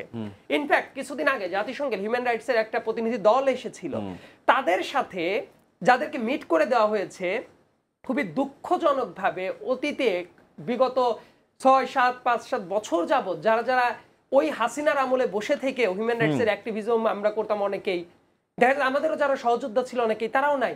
কিন্তু এই নতুন অল্প কয়েকদিন যারা আছে তারা গিয়ে ওই জায়গায় কথা বলছে, হিউম্যান রাইটসের তাদের কোনো ট্র্যাক রেকর্ড নাই। আপনি বলতে চাচ্ছেন বর্বর হাসিনা রিজিমের সময়কার লোকগুলো কথা বলছে এখনো অনেক জায়গায়? আমি মানে হিউম্যান রাইটস নিয়ে কেন, প্রত্যেকটা জায়গায় আপনার মিডিয়াতে বলেন, বিভিন্ন কালচারাল উইংগুলাতে বলেন, প্রত্যেকটা জায়গায়। এবং এই কাজগুলা, এই যে হতাশার কথা যে বলি আমরা আনকাট প্রোগ্রাম জন্য এত ক্লিয়ারলি আজকে বলতে পারছি, এইগুলা আমরা যদি বুঝতে পারি, গভর্নমেন্টের এত এত এজেন্সি আছে, এত এত সংস্থা আছে, তাদেরকে কি কখনোই এই কাজটা করতে দেওয়া হয়েছে? অনেক বিজ্ঞাপন হাউস যেগুলো আছে, অ্যাড হাউস, এই অ্যাড হাউসগুলা চালাতো বাংলাদেশের মাফিয়া চক্রের মতো ছিল 2 থেকে 3টা প্রতিষ্ঠান। আমরা এই জায়গাটায় আসবো সাইদ আব্দুল্লাহ, আমরা ওই জায়গাটাই থাকি। ওই জায়গাতে আমি এটাই বলছি যে দেখেন কেন এদের এই গল্পগুলো আস্তে করে এককেন্দ্রিক ভাবে চলে যাচ্ছে, কারণ যারা এই পিআর গুলা করে বা যারা করে তারাও তো এককেন্দ্রিক। এবং আলটিমেটলি আমাদের এই জুলাই গণ অভ্যুত্থানের সাথে যারা ছিল, প্রচন্ড হতাশা নিয়ে অনেকেই আছে। এই ব্যাপারটা যে মাহাদি ভাই যেটা বলছিলেন, এটা অ্যাড্রেস 1 বছর তো পার হয়ে যাচ্ছে, আজকে 5 আগস্ট, মানে 5 আগস্টে প্রোগ্রামটা হচ্ছে। সো ওই অর্থে যদি আমি বলি, এতদিন পরে ওই হতাশার জায়গাটা থাকা উচিত ছিল না, কিন্তু হচ্ছে। হোয়ারএজ অনেক মানুষ ছিল, হয়তো বা ইন্টেনশন প্রথম দিকে ভালোই ছিল, জুলাইকে বিক্রি করে খাওয়া হচ্ছে। 1971 সালের পরে আওয়ামী লীগ যেভাবে মুক্তিযুদ্ধটাকে নিজেদের পকেটে পুরোপুরি পুরে নিতে চেয়েছে, যে অন্য কেউই মুক্তিযোদ্ধা না, শুধুমাত্র একটা আওয়ামী লীগই মুক্তিযুদ্ধ করেছে, কিন্তু দেখা গেছে তাদের চাইতেও অনেকেই খুবই ইম্প্যাক্টফুল ভূমিকা রেখেছে, কিন্তু তারা আওয়ামী লীগকে যারা এন্ডোর্স করে নাই, তাদেরকে কর্নার করে ফেলা হয়েছে। এটা তো ওই বাংলাদেশ যে জায়গায় মুক্তিযুদ্ধের সবচেয়ে গুরুত্বপূর্ণ ভূমিকা রাখা ব্যক্তিদের ভেতরে অন্যতম একজন শহীদ প্রেসিডেন্ট জিয়াউর রহমান। সেই জিয়াউর রহমানকেও রাজাকার ট্যাগ দেওয়া হয়েছে, জিয়াউর রহমানকেও বলা হয়েছে 400 টাকার মেজর কি করেছে, জিয়াউর রহমানকে বলা হয়েছে পাকিস্তানের চর, আরো অনেক কথায় এই বাংলাদেশেই বলা হয়েছে, মিডিয়াগুলোতে বলা হয়েছে। তখন কোনো সুশীল সমাজের কেউ প্রতিবাদটাও করে নাই। এই যে বাংলাদেশের মুক্তিযুদ্ধের চেতনা, এটা তো একটা ভালো শব্দ হওয়ার কথা ছিল, কিন্তু এইটাকে ধান্দাবাজিতে রূপান্তর করেছিল আওয়ামী লীগ। আমি খুবই স্পষ্টভাবে দেখতে পাচ্ছি যেভাবে চলছে, এতে করে এই যে জুলাই, এই জুলাইটা সবার গণ অভ্যুত্থান, এটা পার্টিকুলার দলের না, পার্টিকুলার মতের না, এটা প্রত্যেকের। কিন্তু আলটিমেটলি দেখবেন এই জুলাইটা যখন এক কেন্দ্রিক চিন্তা করার ডিজাইনটা করা হচ্ছে, আলটিমেটলি এটাও কিন্তু একটা চেতনার ব্যবসা শুরু হচ্ছে। এই চেতনার ব্যবসা হওয়ার কারণেই অনেক জায়গায় আপনি দেখবেন চাঁদাবাজি করে বেড়াচ্ছে কারা, এই যে নব্য চেতনাবাজ অনেকেই আছে তারা। অনেকে বলতেই পারে XYZ অনেক দলও এই কাজগুলো করছে, ইয়েস, আমি অস্বীকার করি না। প্রত্যেকটা জায়গার ভেতরেই তো নেগেটিভ কিছু অংশ থাকে, কেউ তো ফেরেস্তা না। কোনো দল আমরা যদি মনে করি যে ধরেন এই দলটা ফেরেস্তা, এই দলটা ফেরেস্তা, এটা তো কেউই বলে না। বরং আমাদের যেটা তৈরি করতে হবে যে এমন একটা ফ্রেমওয়ার্ক থাকবে যে জায়গাতে ওই সিস্টেমেই ওই খারাপ অংশগুলা মাইনাস হতে থাকবে এবং ভালো অংশগুলা অ্যাড হতে থাকবে। দেখেন অনেকেই আছে, অনেক পুরাতন ধ্যান ধারণার কথা যারা বলে, তারা তো এর ভেতরে দুর্নীতিবাজ অমুক তমুক দুই একজন থাকবে, ওই ধানের চিটাগুলাকে ধীরে ধীরে সরিয়ে ফেলতে হবে, ওকে ওকে। কিন্তু যারা এই যে নতুন বন্দোবস্তের কথা সকাল থেকে শুরু করে রাত পর্যন্ত অনবরত বলতেই থাকে, তারাও যখন সেম কাজটা করে, তাহলে হোয়ার ইজ নতুন বন্দোবস্ত? নতুন বন্দোবস্তের নামে তো আদতে কোনো কিছু হচ্ছে না। আবার এমন সব মানুষ কয়েকজন আছে যারা তাদের আদর্শ নিয়ে আছে পুরোপুরি, এবং এইটাকে দেখতে আমার খুবই ভালো লাগে যে তারা বাংলাদেশকে হৃদয়ে ধারণ করছে, এবং এটা করতে গিয়ে তারা দেখা যাচ্ছে অন্যদের দ্বারা সাইডলাইন হয়ে যাচ্ছে। সহযোদ্ধা বলতে আমি শুধু বলবো না যে যারা একসময় আন্দোলন করেছে একসাথে তারাই সহযোদ্ধা, না। আমার রামপুরা টিভি সেন্টারের পাশে ভ্যানে করে যিনি সবজি বিক্রি করতেন, উনি যখন মারা গেছেন, উনার পরিবারের কি অবস্থা, ওই পরিবারগুলোও কিন্তু আমাদেরই সহযোদ্ধা, আমরা ভুলে গেছি। ঠিক আমাদের এই কারণ বাজারের পাশে কাঁঠালবাগান ঢালে দেখবেন একটা ছোট্ট গোয়ালা পরিবার আছে, ওই জায়গার একটা ছেলে মারা গিয়েছিল ফার্মগেটে যেদিন গোলাগুলি হয়, মানে ওইটা ঠিক পাশেই আমরাই ছিলাম। ওই পরিবারের ছেলেটা যে মারা গেল, ওই জায়গায় আমি কোনো চেতনার ব্যবসা দেখি নাই, তাদের কোনো ভাগ্যের পরিবর্তন ঘটে নাই। তাহলে ওই সহযোদ্ধাদের খবরটা কি? দেখবেন এমন অনেক মানুষ সে স্যাক্রিফাইস ছিল যাদেরকে আমরা ঠিকমতো রেকগনাইজ করতে পারি নাই, কিন্তু ওই সহযোদ্ধাদের দেখলে বরং মনের কাছে একটা হতাশা এবং খেদ জন্ম নেয় যে এই বাংলাদেশটা তাদেরও।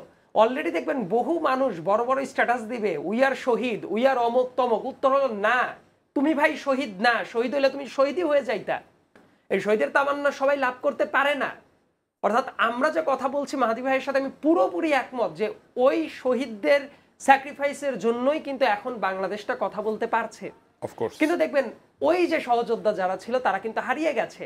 প্রাইভেট ইউনিভার্সিটির স্টুডেন্টদের সবচেয়ে সিগনিফিক্যান্ট একটা রোল ছিল, তাদেরকে কর্নার করে ফেলা হয়েছে। পাবলিক বিশ্ববিদ্যালয়ের স্টুডেন্টদের একটা ইনসেন্টিভ ছিল, চাকরি পাইতে হবে, এটা কোটার আন্দোলনই ছিল। কিন্তু প্রাইভেট ইউনিভার্সিটির স্টুডেন্টরা তো সরকারি চাকরি করে না। তারা যে রাস্তায় নেমেছিল, বলছি আমি ওইটাই, যে তারা যেভাবে রাস্তায় নেমে বুকের তাজা রক্ত ঢেলে দিল, আস্তে করে কর্নার করে ফেলা হলো। মাদ্রাসার কত কত বাচ্চার স্যাক্রিফাইসটা আছে, মাদ্রাসার বাচ্চাদেরকে কর্নার করে ফেলা হয়েছে। এমনও গল্প আছে, দেখেন মাদ্রাসার অনেক বাচ্চারা যারা থাকে তারা কিন্তু এতিম থাকে, আগে থেকেই তারা অনেক দুঃখী ছিল। আমি এমন কয়েকটা জায়গায় আমি একটু সাইদ আব্দুল্লাহ বলতে চাই এই সুযোগে, সেটা হচ্ছে শাপলা গণহত্যা, এরপরে 2024 তাদের স্যাক্রিফাইস, এর মাঝে কিন্তু তাদের অনেক অত্যাচারিত হতে হয়েছে, তাদের লেবাসের কারণে, তাদের পোশাক আশাকের কারণে, তারা দাড়ি রাখার কারণে, এই বিভিন্ন আলাপ আছে। আমি এই জায়গাটা একটু পজ দিচ্ছি, আমি একটু মাহাদি আমিনের কাছে আসছি, এসে আবার আমরা এখান থেকে আবার শুরু করব। আচ্ছা মাহাদি, অনেক কথাই তো আসলে হচ্ছে, যেই কথাগুলো আসলে প্রয়োজনীয় আলাপ, এবং আমরা এই প্রয়োজনীয় আলাপটা জারি রাখতে চাই। এখানে আরেকটা বড় প্রয়োজনীয় আলাপ আছে, যে জায়গাটা হচ্ছে তরুণদের কথা। তরুণ রাজনীতিবিদ হিসাবে বা আগামীর বাংলাদেশের একজন ফ্রন্ট লাইন রাজনীতিবিদ হিসাবে আমরা দেখতে পাই অনেক ক্ষেত্রেই মাহাদি আমিনকে। তরুণদের তো অনেক কষ্ট, আমাদের এই দেশের তরুণরা কষ্ট করেই যাচ্ছে, শুধু কর্মসংস্থান একটা বড় ক্রাইসিস তাদের, তাই না? এই বিষয়ে আসলে আমাদের বাংলাদেশপন্থী সবচেয়ে বড় দল, রাজনৈতিক দল বিএনপির কর্মপরিকল্পনাটা আসলে কি? সবচেয়ে বেশি তরুণ তো বিএনপি রাজনীতির সাথে জড়িত। ছাত্রদল, যুবদল, স্বেচ্ছাসেবক দল, এই যে সুবৃহৎ অর্গানাইজেশনগুলো, লক্ষ লক্ষ নেতাকর্মী আছে একটা সংগঠনের সাথে, একদম পুরো বাংলাদেশের গ্রামীণ ওয়ার্ড পর্যন্ত বিস্তৃত, পাড়ায় মহল্লায় রয়েছে। সব জায়গায় কিন্তু এই অঙ্গ সংগঠনগুলো নেতাকর্মীরা রয়েছেন, সমর্থকরা রয়েছেন। সুতরাং সবচেয়ে বেশি তরুণকে ধারণ করা রাজনৈতিক দল হিসেবে বিএনপি কিন্তু তরুণদের প্রত্যাশা অনুধাবন করে। আমরা যদি দেখি আমাদের ভারপ্রাপ্ত চেয়ারম্যান জনাব তারেক রহমান, এটা অনেকে হয়তো জানেন না, সবার আগে 2013 সালে বলেছিলেন যে কোটা যে আছে 56% ও সনাতনীভাবে সেটাকে অবশ্যই পরিবর্তন করা উচিত, এবং তিনি বলেছিলেন কোটা বাংলাদেশে কোনোভাবে 5%-এর বেশি হওয়া উচিত না। এটা উনি বলেছিলেন আজ থেকে এক যুগ আগে। সেই 2013 সাল থেকে 24-এর গণ অভ্যুত্থান পর্যন্ত 11 বছরে ওনার যে বক্তব্য এবং বিবৃতিগুলো রয়েছে, বিভিন্ন সময় উনি যে দিক নির্দেশনা দিয়েছেন, এগুলো নিয়ে যদি গবেষণা করা হয়, ডিকোড করা হয়, খুব ক্লিয়ারলি বাংলাদেশের তারুণ্যকে নিয়ে ওনার পরিকল্পনাগুলো উঠে আসবে। এবং এত বেশি ডেমোগ্রাফিক ডিভিডেন্ড ওয়াইজ আমাদের এখানে তরুণ রয়েছে, তারুণ্যকে সেটা টাচ করতে বলেই রাজনৈতিকভাবে ওনাকে মোকাবেলা করতে ব্যর্থ হয়ে আওয়ামী লীগ আইন এবং আদালতের আশ্রয় নিয়ে ওনার বাক স্বাধীনতাকে হরণ করেছিলেন। এমন নিয়ম করেছিলেন যে ওনার বক্তব্য বাংলাদেশে শোনা, সেটাকে প্রচার করা, ইট ওয়াজ এ টাবু। এই পলিটিক্যাল ডিসিশনের কারণটা কি ছিল? কারণটা ছিল এখানে যে পলিসির দিক থেকে, প্রোগ্রামের দিক থেকে, ওনার যে ইন্সপাইরেশনাল লিডারশিপের দিক থেকে আওয়ামী লীগ ওনার সাথে পেরে ওঠে নাই। সে পলিসি এবং প্রোগ্রামের ভিতরে কিন্তু তারুণ্যকে নিয়ে 2013 সাল থেকে 25 সাল পর্যন্ত ওনার অনেকগুলো বক্তব্য আছে, খুব সুনির্দিষ্ট ডিটেইল পলিসি ফ্রেমওয়ার্ক রয়েছে। আমি খুব গর্বের সাথে বলতে পারি সে 2012 সালে ওনার কাছ থেকে আমার সরাসরি শোনার সৌভাগ্য হয়েছিল উনি কিভাবে বাংলাদেশে ব্যাপকভাবে কর্মসংস্থান সৃষ্টি করতে চান। তারুণ্যের যে কর্মসংস্থানের প্রয়োজন, আমরা যে বাংলাদেশের সব সেক্টরে এবং ক্রস সেকশনাল এমপ্লয়মেন্ট করতে হবে, কি ধরনের ইনিশিয়েটিভ নিতে হবে, এটা আজকে আলোচনা হচ্ছে। প্রথম কোটা আন্দোলন হয়েছিল 2018 সালের সময়, উনি সেটাকে উপলব্ধি করেছিলেন 2013 সালে। এবং সেই ধারাবাহিকতা আমরা দেখব বাংলাদেশের প্রত্যেকটা সেক্টরে হি হ্যাজ স্পেসিফিক প্ল্যানস। উদাহরণ হিসেবে যদি বলি, শহীদ প্রেসিডেন্ট জিয়াউর রহমান বাংলাদেশে সবার আগে এক্সপোর্ট ইন্ডাস্ট্রি শুরু করেন। দুই ধরনের এক্সপোর্ট, একটা বাংলাদেশ থেকে গার্মেন্টস রপ্তানি করা আর একটা জনশক্তি রপ্তানি করা। আমাদের থার্ড কোনো এক্সপোর্ট ইন্ডাস্ট্রি নাই।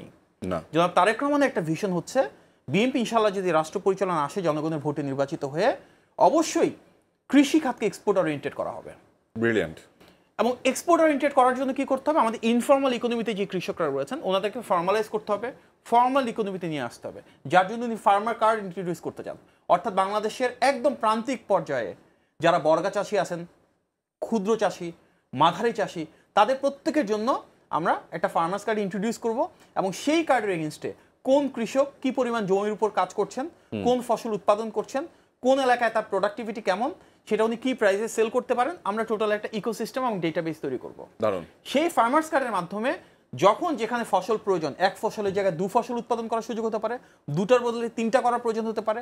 অনেক ক্ষেত্রে দেখা যেতে পারে নির্দিষ্ট ফসল আমাদের ডিমান্ড বেশি, কিন্তু ওই জায়গায় সেটা সুযোগ থাকা সত্ত্বেও হয়তো যিনি কৃষক আছেন তিনি উৎপাদন করতে পারছেন না।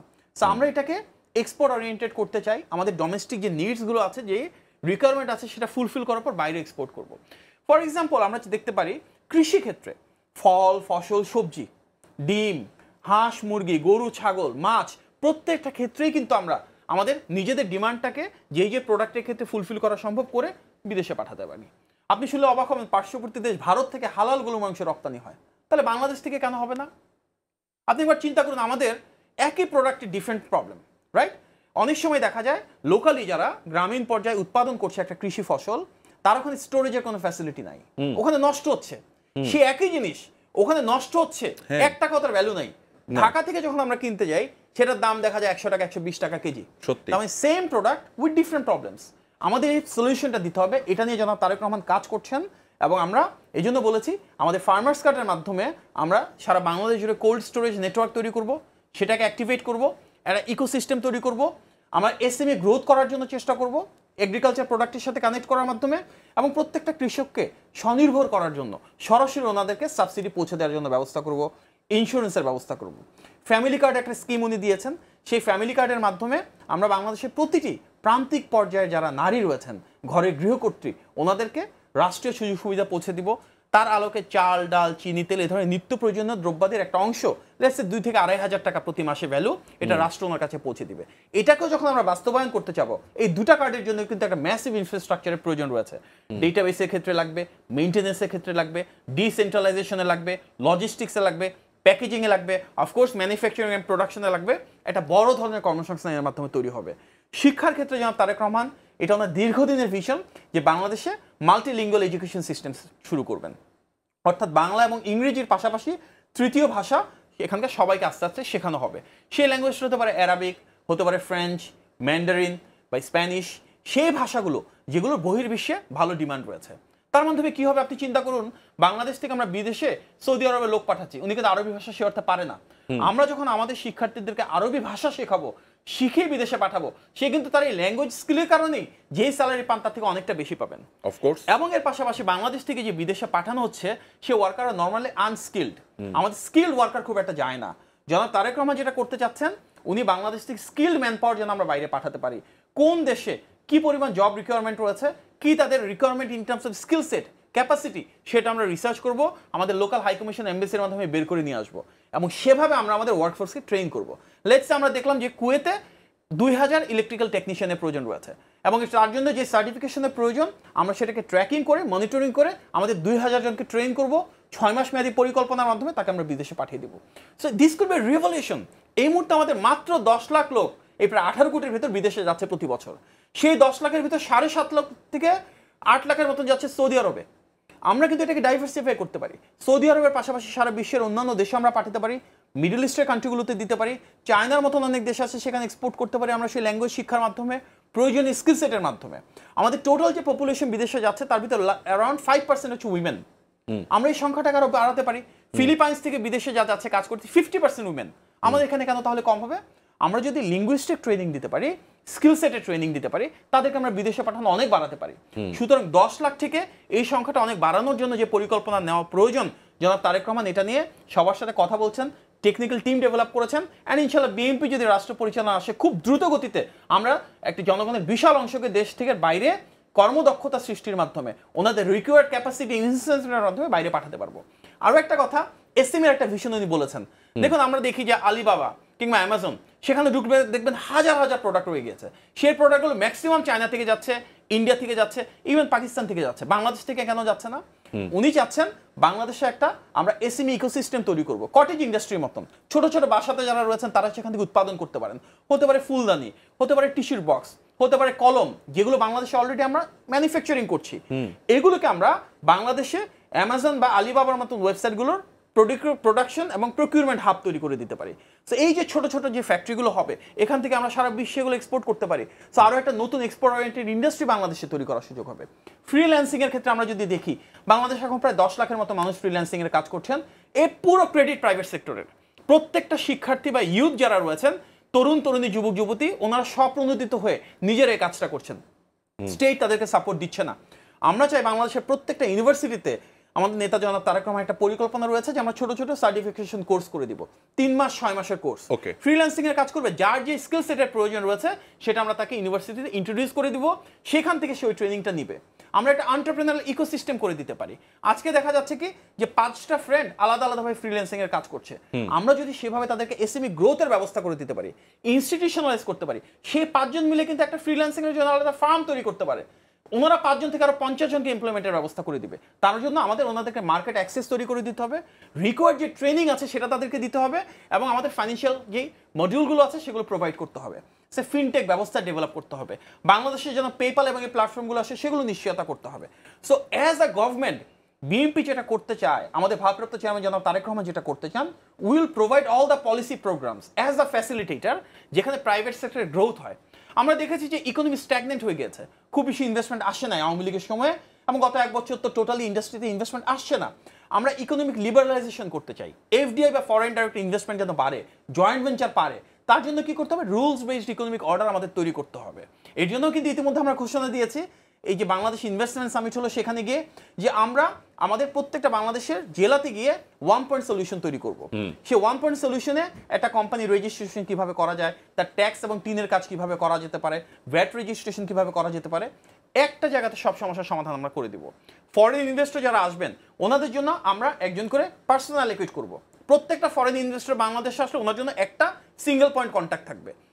কোম্পানি রেজিস্ট্রেশন, ব্যাংক অ্যাকাউন্ট খোলা, আরজিএসসির কাজ থেকে শুরু করে প্রতিটা জিনিস, টিন ভ্যাট থেকে শুরু করে everything will be covered by that one point.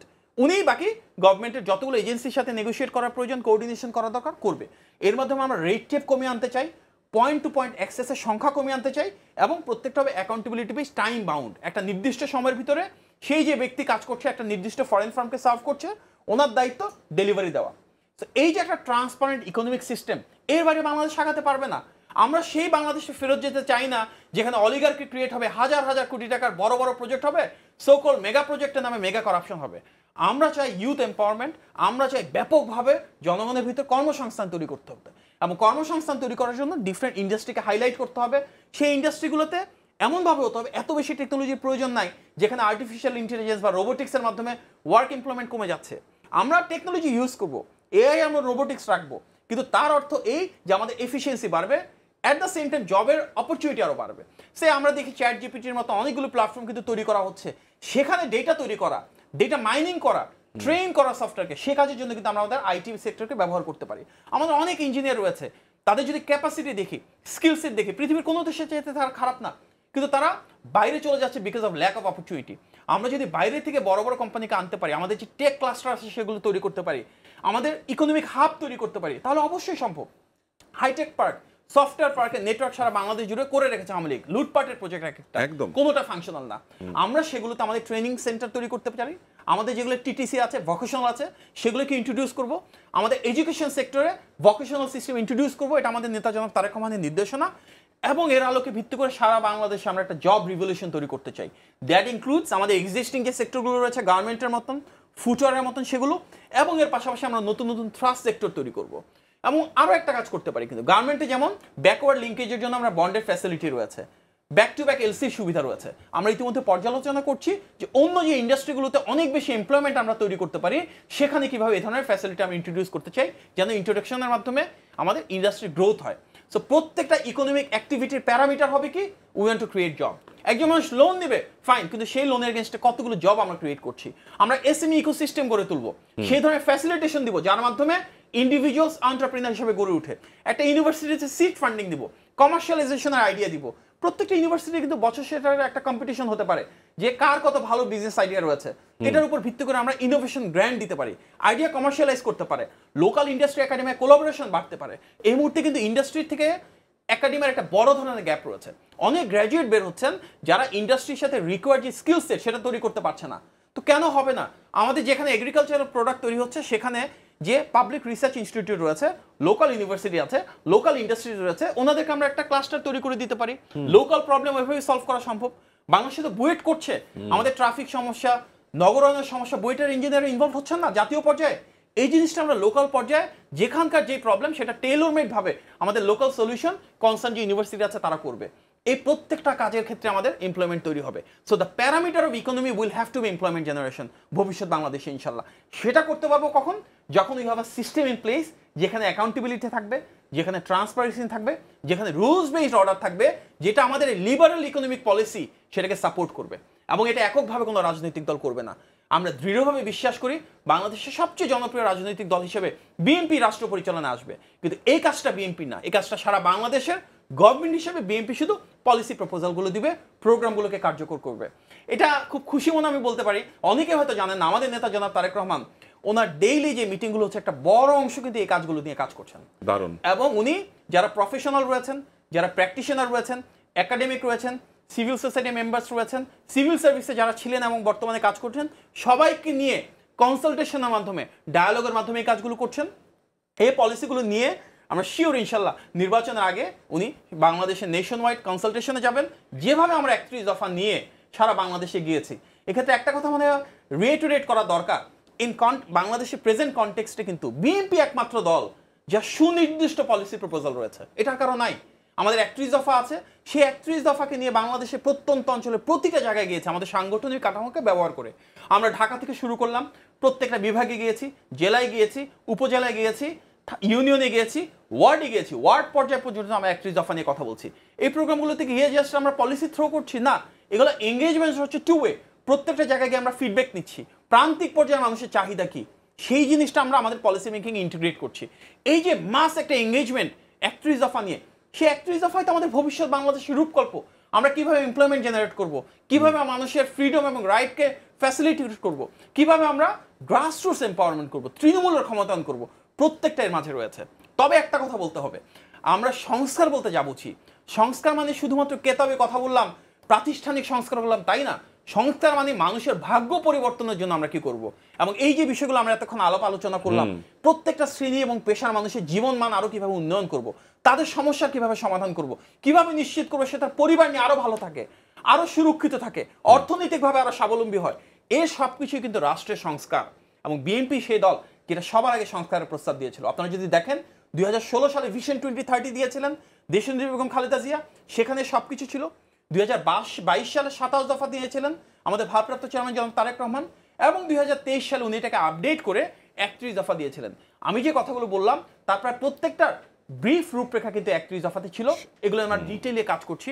আমি খুব সৌভাগ্যবান 2012 সাল থেকে ওনার এই চিন্তাগুলো আমি দেখছি, এবং অনেক পরিশীলিত অবস্থা যেভাবে করছেন, আমার জানা মতে বাংলাদেশে আর কোনো পলিটিশিয়ান নাই, আর কোনো ইন্ডিভিজুয়াল নেই, প্রত্যেকটা সেক্টর ধরে ধরে জনাব তারেক রহমানের মতন এত থরো, এত ডিটেল, এত মেটিকুলাস প্ল্যান রয়েছে। এবং সংস্কারের ক্ষেত্রে প্রাসঙ্গিকভাবে আমি বলি, আজকে যে দ্বিকক্ষ বিশিষ্ট সংসদের কথা হচ্ছে, প্রধানমন্ত্রী টার্ম কয়বার হতে কথা হচ্ছে, সবার আগে জনাব তারেক রহমান বলেছিলেন এই কথাগুলো। 2012 সালে আমি ওনার কাছ থেকে কথাগুলো শুনেছিলাম, তখন আমার কাছে মনে হচ্ছে বাংলাদেশে এটা সম্ভব দ্বিকক্ষ বিশিষ্ট একজন, উনি তো করেছেন। সুতরাং বর্তমান বাংলাদেশে যত অপপ্রচারই হোক, দ্য ফ্যাক্ট রিমেইনস, সংস্কারের পায়োনিয়ার তারেক রহমান, সংস্কারের মূল প্রস্তাবক বিএনপি। হয়তো আমাদের মেথোডোলজিক্যাল কিছু ডিফারেন্স রয়েছে, but as a 360 degree view, প্রত্যেকটা প্রাতিষ্ঠানিক সংস্কার কিভাবে করব, প্রত্যেকটা সেক্টর ধরে ধরে মানুষের ভাগ্যের পরিবর্তন কিভাবে করব, এমপ্লয়মেন্ট জেনারেশন থেকে শুরু করে সোশ্যাল রিকনস্ট্রাকশন কিভাবে করব, একটা গভর্নমেন্ট অ্যাপারেটাসে ইনস্টিটিউশনাল চেঞ্জ কিভাবে করব, we have that overall plan. এটা আমরা জাতির সামনে অলরেডি উপস্থাপন করছি। ডায়ালগ এবং কনসালটেশনের মাধ্যমে ইনশাল্লাহ নির্বাচন আগে এটা একটা পরিপূর্ণ রূপরেখায় ট্রান্সফার করবো ইনশাল্লাহ। ব্রিলিয়ান্ট, অনেক আশার কথা শুনলাম, এবং একদম 360 ডিগ্রি পলিসি কথা শুনলাম আমরা, যেটা আসলে আমাদের ভাইয়েরা শুনতে চান, আমাদের বোনেরা শুনতে চান। এইভাবেই তো আসলে মানুষ আশা দেখে এবং আশায় বোধ হয়।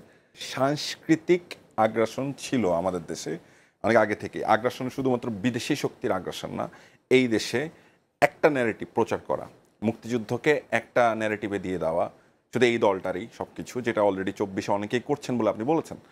এই ধরনের কর্মকাণ্ড কিন্তু ঘটছে, হ্যাঁ এখনও ঘটছে, এবং 24-এর জুলাইয়ের আগে গত 16-17 বছরে যারা কালচারালি এই গণহত্যার, গুমের এবং অন্যান্য যত অত্যাচার, অন্যায়ের লেজিটিমেসি ক্রিয়েট করলো, তাদেরকে আপনি কি করবেন? বঙ্গোপসাগরে ফেলে দিবেন, নাকি অন্য কোনো গ্রহে ইলন মাস্কের সাথে কথা বলে পাঠাবেন? কি করবো আসলে তাদেরকে? আমরা কিভাবে, ওদেরকে কোথায় রাখবো আমরা? আমি কোনো ইউটোপিয়ান প্ল্যানের কথা কখনোই বলি না। অনেকেই আছে এদেরকে নিয়ে এমন কোনো পরিকল্পনা করতে চায় যেটা করলে আদতে জাস্টিস সার্ভ করা হয় না, বরং এই লুপগুলা নিয়ে যেটা হবে, ইনজাস্টিসের ডোরটা ওপেন হয়ে যাবে। বরং আমাদের কাছে যেটা মনে হয়, এই ব্যাপারগুলোর জন্যই একটা ট্রুথ অ্যান্ড রিকনসিলিয়েশন কমিশনের দরকার ছিল। যাদের যাদের ভুল, একদম জেনুইন যারা ক্রিমিনাল অফেন্স করেছে তাদেরকে বিচারের মাধ্যমে নিয়ে যান। আর যারা ধরেন যাদের বিভিন্ন বয়ান তৈরি করেছে বিভিন্ন জায়গায় বিভিন্ন ক্যাপাসিটিতে, ওইটাকে শেখ হাসিনার ওই রেজিমটাকে প্যাট্রোনাইজ করেছিল, তাদের ভুল স্বীকার করানোর মাধ্যমে এবং তাদেরও রিয়ালাইজেশন আসার মাধ্যমে তাদেরকে মেইন স্ট্রিমে রাখা। এবং এই দুইটা কাজ, ট্রুথ অ্যান্ড রিকনসিলিয়েশনের কনসেপ্টটা তখনই আসে যখন আপনি বিচারটা করতে পারছেন।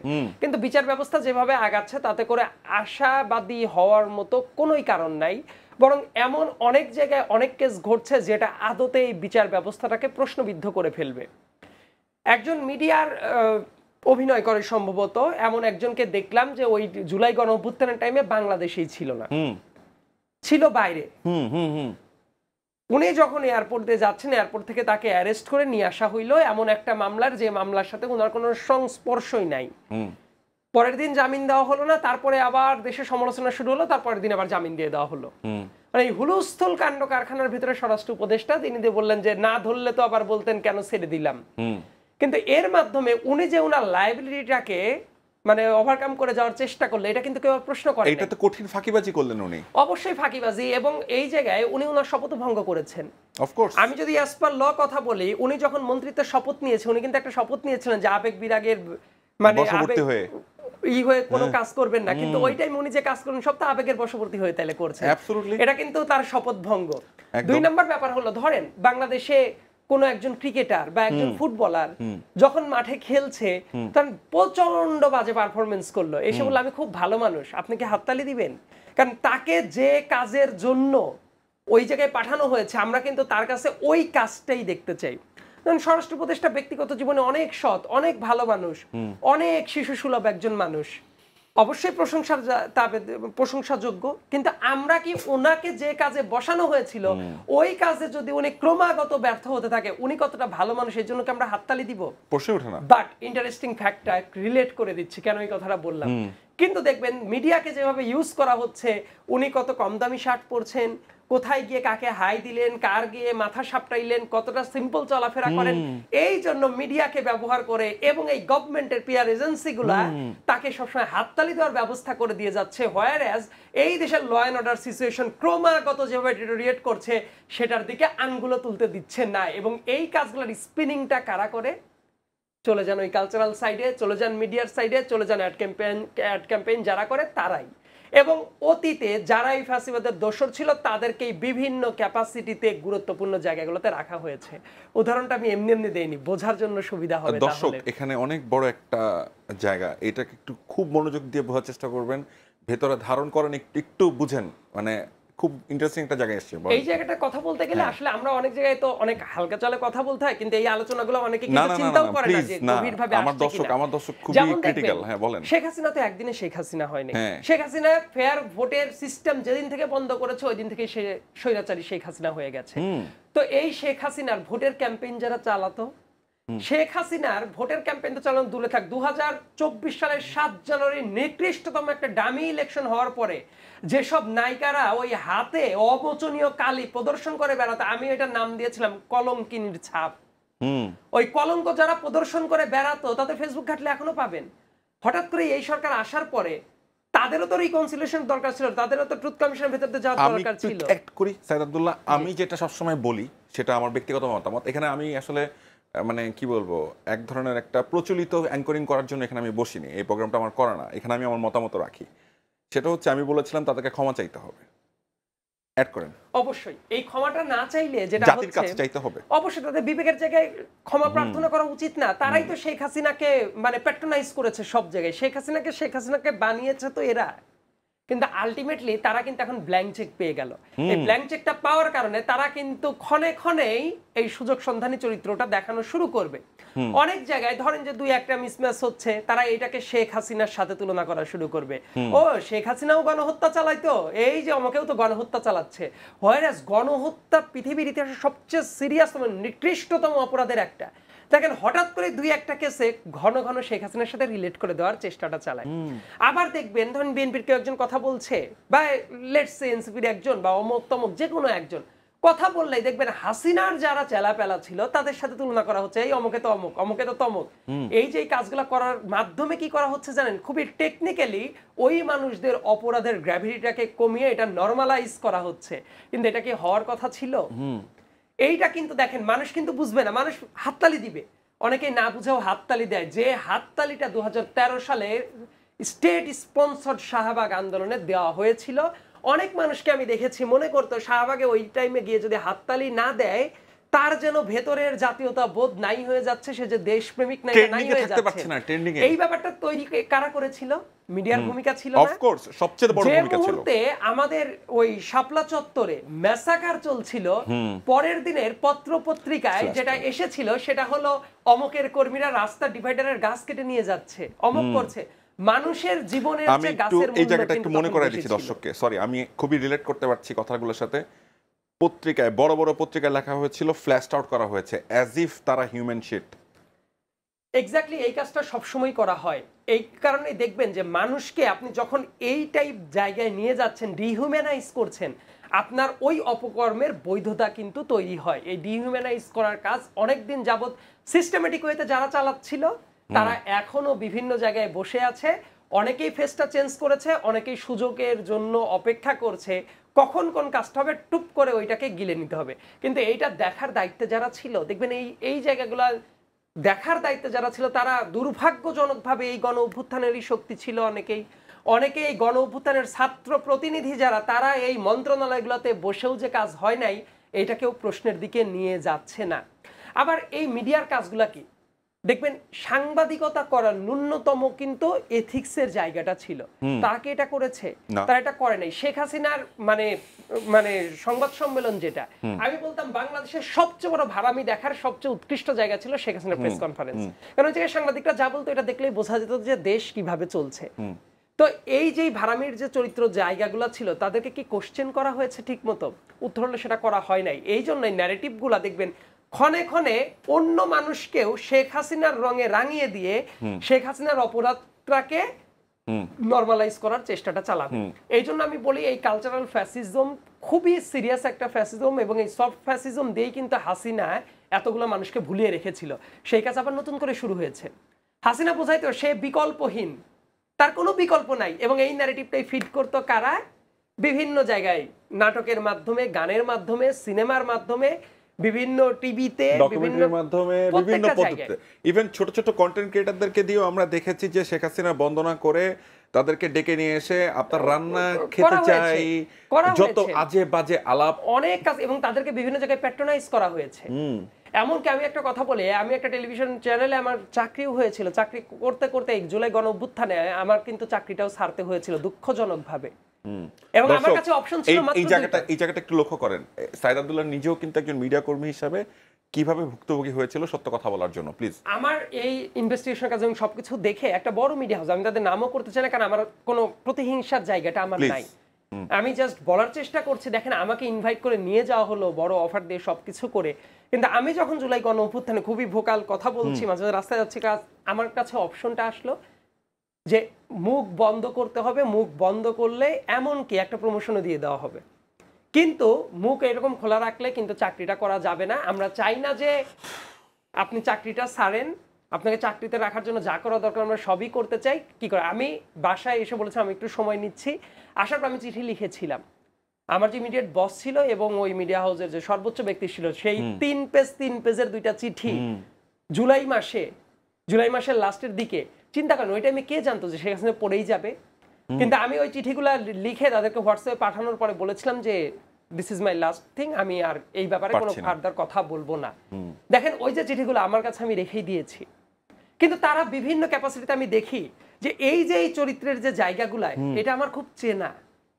অনেকেই আছে জাস্ট 5 তারিখে যদি হাসিনার পতন না ঘটতো, পরের দিন যে কাজটা তারা করতো তারা কিন্তু রূপটা চেঞ্জ করে ফেলেছে। কিন্তু আমরা তো তাদেরকে চিনি। বিভিন্ন জায়গায় তারা এখনো খুব প্রভাবশালী হয়ে বসে আছে, প্রভাবশালী লোকদের সাথেই তাদের ওঠা বসা আছে। এই সরকার এত এত এত সংস্কারের কথা বলে, এই ন্যূনতম জায়গাগুলো তারা চেঞ্জ করতে পারে নাই। এটা না করার কারণে কি হবে জানেন? হুটহাট করে ও গণহত্যা চালিয়েছে, ও গণহত্যা চালাচ্ছে, এই যে এই ট্যাগটা হলো শেখ হাসিনার অপরাধটাকে নরমালাইজ করে ফেলা। ঠিক। আবার অনেক জায়গায় বিপরীত চিত্রটাও আছে। মানুষকে শেখ হাসিনা একভাবে যেভাবে ডিহিউম্যানাইজ করার চেষ্টা করতে, ট্যাগের রাজনীতি কি চেঞ্জ হয়ে গেছে? দেখুন হাসিনারা বলে চোখ কান নাক বুক বন্ধ করে বসে থাকা মানুষজন হঠাৎ করেই এত বেশি বিপ্লবী হয়ে যাওয়ার মতো অবস্থা ধারণ করছে, অ্যাজ ইফ তারা কি না কি করে ফেলেছে। এটা করতে গিয়ে আমি কিন্তু এটা মেইন স্ট্রিমের যে ছাত্র রাজনীতি করে এদের কথা বলছি না, এই যে কালচারাল সাইডে বিভিন্ন জায়গায় তাদের এই অতি ভক্তি, এটা যে একটা চোরের লক্ষণ, এই ব্যাপারটা কিন্তু অনেকে অনুধাবন করতে পারছে না। ঠিক। এবং এই অতি ভক্তিটা দেখাতে গিয়ে তারা এমন কিছু কাজ করে, আমি শিওর আজকে হোক কালকে হোক পরশু হোক তরশু হোক কোনো না কোনো টাইমে সুযোগ পেলে তারা তাদের অরিজিনাল ট্রু কালারটা আবার বের করার চেষ্টাটা করবে। এবং এই কারণে একজন মানুষ যদি অপরাধ করে তার রিমোর্স বোধ হওয়ার পরে সে বলতেই পারে যে এই কাজটা করা আমার উচিত হয় নাই, ঠিক আছে আমি আমার কাজটাকে ভালো মতো এখন এগিয়ে নিচ্ছি, ফাইন না। কিন্তু তারা যে কোনো কিছুই না করে মিশে গিয়ে তারাও অনেক ক্ষেত্রে এমন বৈপ্লবিক হয়ে যাওয়ার চেষ্টা করছে, দেখে কিন্তু মনে হইতেই পারে আপনি এই কাজটা কেন করেছেন।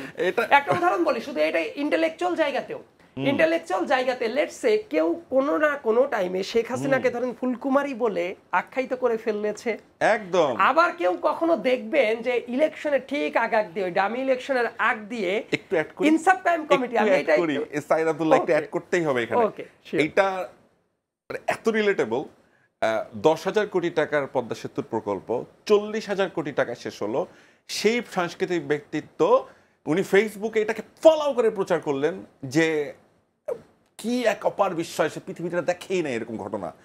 30,000 কোটি টাকা দুর্নীতি হলো চোখের সামনে দিয়ে, যেটা প্রকাশিত। তারপর এটা নিয়ে তাদের কোনো কথা নাই, তারা জনগণের টাকা গেছে, কারণ বাপের টাকা তো যায় নাই। প্লিজ সাইদ আব্দুল্লাহ। দেখেন 2024 সালের যে ইলেকশনটা হলো ঠিক তার কয়েক মাস আগে বাংলাদেশে ইনসাফ কমিটি নামে একটা এজেন্সির ফিট করা একটা জায়গা তৈরি করা হয়েছিল, যাদের কাজটা ছিল হাসিনার ইলেকশনকে বৈধতা দেওয়ার একটা চরিত্র তৈরি করা। কয়েকজন বিশ্বাসঘাতক লোক ছিল, তাদেরকে নিয়ে গিয়ে কেউ একজন এই কাজটা করেছিল। গণ অভ্যুত্থানের পরবর্তী সময়ে এই মানুষগুলা এমন ভাবেই বিপ্লব করার চেষ্টা করছে, এমন উল্টাপাল্টা কথা বলছে, অনেকে বিভ্রান্ত করে ফেলছে। তারা এখন জাতির সবচেয়ে বড় তাত্ত্বিক হিসেবে বসে আছে।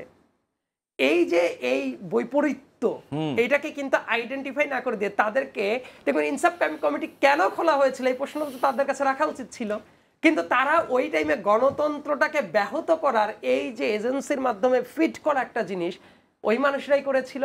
এখন একটা গণঅভ্যুত্থানকে বিপ্লব জোর করে বানানোর যে চেষ্টাটা এবং নানা সময় বিভিন্ন বিভ্রান্ত কথাবার্তা বলে বলে বিভিন্ন জায়গায় উস্কানি তৈরি করা, এই কাজগুলো যারা করছে আমরা কিন্তু এটা নিয়ে খুব একটা কথা বলি নাই। এই জন্য বললাম যে মিডিয়ার ওই যে অ্যাড হাউসগুলোর কথাই বলেন, কালচারাল সাইডের কথাই বলেন, আবার এই যে এই টাইপ ইন্টেলেকচুয়াল জায়গায় এই যে একটা শিফট, এই ব্যাপারটা নিয়ে কিন্তু আলোচনাটা হয় নাই। এই আলোচনা অনেকেই শুনলে মনেই করতে পারে এটা কি অপ্রয়োজনীয় আলোচনা নাকি, এইটা সবচেয়ে গুরুত্বপূর্ণ আলোচনা। অফকোর্স, কারণ এরাই মানুষকে ভেলকি বাজিয়ে দেখিয়ে মানুষের চিন্তা করার প্যাটার্নটাকে তারা প্রভাবিত করে। এবং আমি তো বললাম যে কলঙ্কের দাগ নিয়ে 7 জানুয়ারির ভোটের কলঙ্কের দাগ নিয়ে শেখ হাসিনা পলায়নের পর থেকেই আবার হঠাৎ করে একদিকে মিশে যাবে, তাদের ভেতরে কোনো বোধ শক্তি থাকবে না, তাদের ভুল থাকবে না, তাদের ক্ষমার চাওয়ার কোনো মনোভাবটা থাকবে না, তারা আসলে কি করবে? এবং তাদেরকে নিয়েই দেখবেন সব জায়গায় প্রমোট করা হবে। হয়েছে অনেক জায়গায়, উদাহরণ দিলে সেভ করাই হচ্ছে। উদাহরণ দিলে ডক্টর মোহাম্মদ ইউনূসকে নিয়ে আমি অনেক প্রশংসা করতে চাই। আসলে উনি সম্মানিত ব্যক্তি এবং আমি বিশ্বাস করি উনি সম্মানের সাথে বাংলাদেশকে একটা কারেক্ট ওয়ের দিকে উনি নিয়ে যাবেন, এই বিশ্বাসটা আমার আছে। কিন্তু একই সাথে উনার আন্ডারেই এই যে কাজগুলা হয়েছে, অতীতে যেমন আমরা সব দোষ হইলে চাপাই দিতাম, এর দোষ ওর দোষ, হাসিনার কোনো দোষ ছিল না, হাসিনার পিয়নের দোষ, 400 কোটি টাকা পিয়ন নিয়ে চলে যাইত, কিন্তু পিয়নের যে নিয়োগদাতা উনি চুপচাপ ভালো মানুষ ছিলেন। তো বর্তমানে যত অনাচার বিভিন্ন জায়গায় হচ্ছে, এই প্রশ্নটাও কি আমরা এইভাবেই করব? বরং তারা তো দায়বদ্ধতা নেওয়ার জায়গাটা ছিল। এবং মানুষের, আমি সবসময় বলি যে এই কারণে মানুষের রাজনীতি সচেতনটা হওয়া দরকার। অনেক সময় ইনস্ট্যান্ট হাততালি দেওয়ার মতো জিনিস পাইলেই বুঝতে হয় যে এটার পেছনে ব্যাকগ্রাউন্ডে কোনো হিস্ট্রিটা আছে কিনা। শেখ হাসিনাও ভেলকিবাজি করে ওই যে দেশের ব্যাপক সংখ্যক তরুণদেরকে বোঝাতে সক্ষম হয়েছিল শাহবাগের আন্দোলনটাই দেশের জাতীয়তাবাদের একমাত্র চেতনা, মুক্তিযুদ্ধের চেতনা। কিন্তু ওইটার মাধ্যমে উনি যে ফ্যাসিবাদকে কায়েম করেছিলেন এটা কিন্তু অনেকে বুঝে নাই। এই সময়ে এইসব দুঃখজনকভাবে অনেক পপুলিস্ট তত্ত্বে হাওয়া দেওয়া হয়, তাদেরকে প্রমোট করা হয় বিভিন্ন ক্যাপাসিটিতে, কিন্তু এইটাও যে আদতে সাস্টেইনেবল বাংলাদেশের জন্য ক্ষতিকর এটা কিন্তু বলানো হচ্ছে না। এবং যারা করতে চাচ্ছে না এরাও কিন্তু ধান্দাবাজি করার জন্য, এমনকি তারা যে ধান্দাবাজিটা করতো ওইটার কন্টিনিউশন রাখার জন্যই যে করা হয় না, এই ব্যাপারটা কিন্তু উন্মুক্ত হচ্ছে না। তার কারণ কি, ওই যে যারা এগুলা প্রচারণা চালায় বিভিন্ন লেয়ারে লেয়ারে ওই সুবিধাভোগীরাই বসে আছে, যাদের কথা আমরা বলছিলাম। Thank you. অনেক মানে এই আলাপ, এই ডিসকাশন, এই ধরনের ডিসকাশন আসলে মানে একটা মানে পডকাস্ট শোয়ের মতো হওয়া উচিত আমার কাছে মনে হয়। 3 ঘন্টা 4 ঘন্টা সাইদ আব্দুল্লাহ আর আমি বসবো, পাশাপাশি মুখোমুখি বসবো, বসে 3-4 ঘন্টা লিটারালি চাটাচলা করা হবে, কারণ এটা আসলে অনেক অ্যানালিসিস করার বিষয় আছে এবং ছোট ছোট ছোট ছোট জায়গাতে অনেক জায়গায় কথা আছে। আমার খুব ভালো লাগে একটা বিষয়, সেটা হচ্ছে সাইদ আব্দুল্লাহ তরুণ উদীয়মান রাজনীতিবিদ, এই কথাটা বলছি, এটা বলতে খুব ভালো লাগছে এর জন্য যে একজন উদীয়মান রাজনীতিবিদ এই বিষয়গুলো বোঝেন, কেউ একজন আছেন যিনি আমাদের কথা হয়তো বলবেন সামনের দিনে, সামনের বাংলাদেশে। যাই হোক, মাহাদি আমিন, আমি একদমই শেষ প্রশ্নটাই করব এই প্রোগ্রামের। ধন্যবাদ একটু টাইম দেওয়ার জন্য এবং এক্সটেন্ড করতে পারছি প্রোগ্রামটা। আমি বুঝতে পারছি অনেক ব্যস্ততা থাকে। আমি দর্শক ওকে জিজ্ঞাসা করতেছিলাম যে ঘুমান কতক্ষণ আপনি, ঠিক আছে, আপনি ঘুমান কতক্ষণ? মানে আমি রাত 3টার সময়ও জানি এই লোকটা জেগে আছে, এই মানুষটা দেশের কাজটা করছেন, আবার কখন যে ঘুম থেকে উঠছেন আমি আসলেই দেশকে ভালোবাসলে একটা মানুষ যখন খুব দেশকে ভালোবাসে, হৃদয়ে ধারণ করে, তখন মানুষের আসলে নাওয়া খাওয়া ঘুম থাকে না। সেটা আমি মাহাদি আমিনকে দেখেই অনেকটা বুঝি। আমি ব্যক্তিগতভাবে তাকে চিনি, এটা আমার একটা সৌভাগ্যের জায়গা। সেই জায়গা থেকে আমি হয়তো বলছি, সেভাবেই আমি আসলে পরিচয় করে দিতে চাই, ওর কথা বলতে চাই। মাহাদি, আমি একদম শেষ প্রশ্নটা একটু দুটো প্রশ্ন অ্যাড করে করছি, হ্যাঁ? সেটা হচ্ছে, আমি অনেকের সাথে ব্যক্তিগতভাবে কথা বলি, বিভিন্ন শ্রেণী পেশার মানুষের সাথে আমার যেহেতু পরিচয় আছে, সেই সৌভাগ্যটা আমার আছে। প্রান্তিক জনগোষ্ঠীর মানুষের সাথে এক ধরনের উঠা বসা আছে, আবার সো কল্ড এলিট ক্লাসও আমার অনেক পরিচিত। আবার ভালো মানুষ যারা সত্যিকার অর্থেই দেশকে ভালোবাসেন এবং বেশিরভাগ ক্ষেত্রেই দেশপ্রেমিক, সেই মানুষগুলোকে আমি চিনি, তাদের সাথে কথা হয়। তারা মাহাদি আমিনকে খুব পজিটিভলি রেট করেন এবং বলেন যে মাহাদি আমিন হচ্ছে আগামীর ভবিষ্যতের রাজনীতিবিদ, এরকমই হওয়া উচিত। এরকম আরও 10টা, আরও 50টা, আরও 100টা মাহাদি আমিন বাংলাদেশে থাকলে খুব ভালো হতো। এই ধরনের কথা আমি শুনেছি। আমি এক চুলো বাড়িয়ে বলছি না, আমার কথা দর্শক একদমই অনুভবে নেবেন না। আমি ওকে বাড়িয়া চাড়ায় বলে লাভ নাই। আমি অনেক সমালোচনাও করি, যখন কোনো কিছু খারাপ লাগে আমার সমালোচনা করতে কোনো সমস্যা নেই। আমি আসলে সবসময় যেটা বলি, আমি কারোর কাছে মাথা পিছিয়ে রাখি। তো যাই হোক, মাহাদি আমিন, নিশ্চয়ই অবশ্যই এই যে মানুষের যে আশা, এই প্রত্যাশা তো ধরে রাখার দায়িত্বটা আপনারই না, এবং ধরে রাখেন। এবং নিশ্চয়ই শেষ পর্যন্ত বলতে চাই, মৃত্যুর আগ পর্যন্ত সবার আগে বাংলাদেশ। কি বলেন? তো অবশ্যই ধন্যবাদ আপনি যে কথাগুলো বললেন। আমি যেই দলের রাজনীতিতে আসি, বিএনপির একজন আদর্শের ধারক হিসেবে, আমাদের নেতা জনাব তারেক রহমানের একজন কর্মী হিসেবে, আমাদের স্লোগানই তো সবার আগে বাংলাদেশ।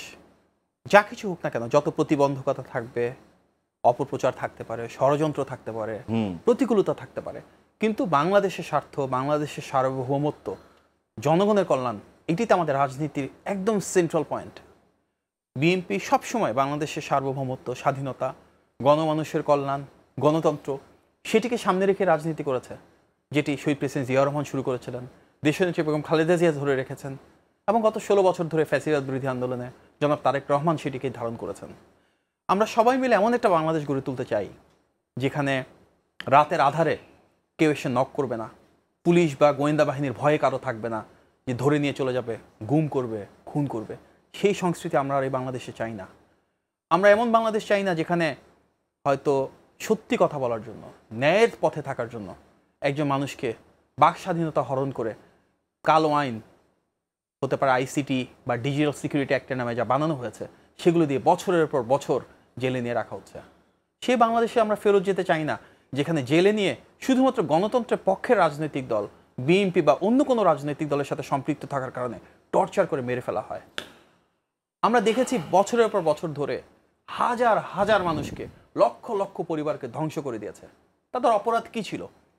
প্রায় অধিকাংশ ক্ষেত্রে তাদের অপরাধ ছিল গণমানুষের দল, গণতন্ত্র পুনরুদ্ধারের নেতৃত্ব দানকারী দল, বিএনপি রাজনীতির সাথে তারা জড়িত।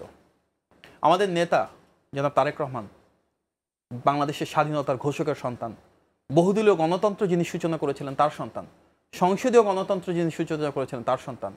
ওনাকে বাংলাদেশে আসতে দেওয়া হয় নাই, বাংলাদেশে উনি ঢুকতে পারেন একটা দীর্ঘ সময়।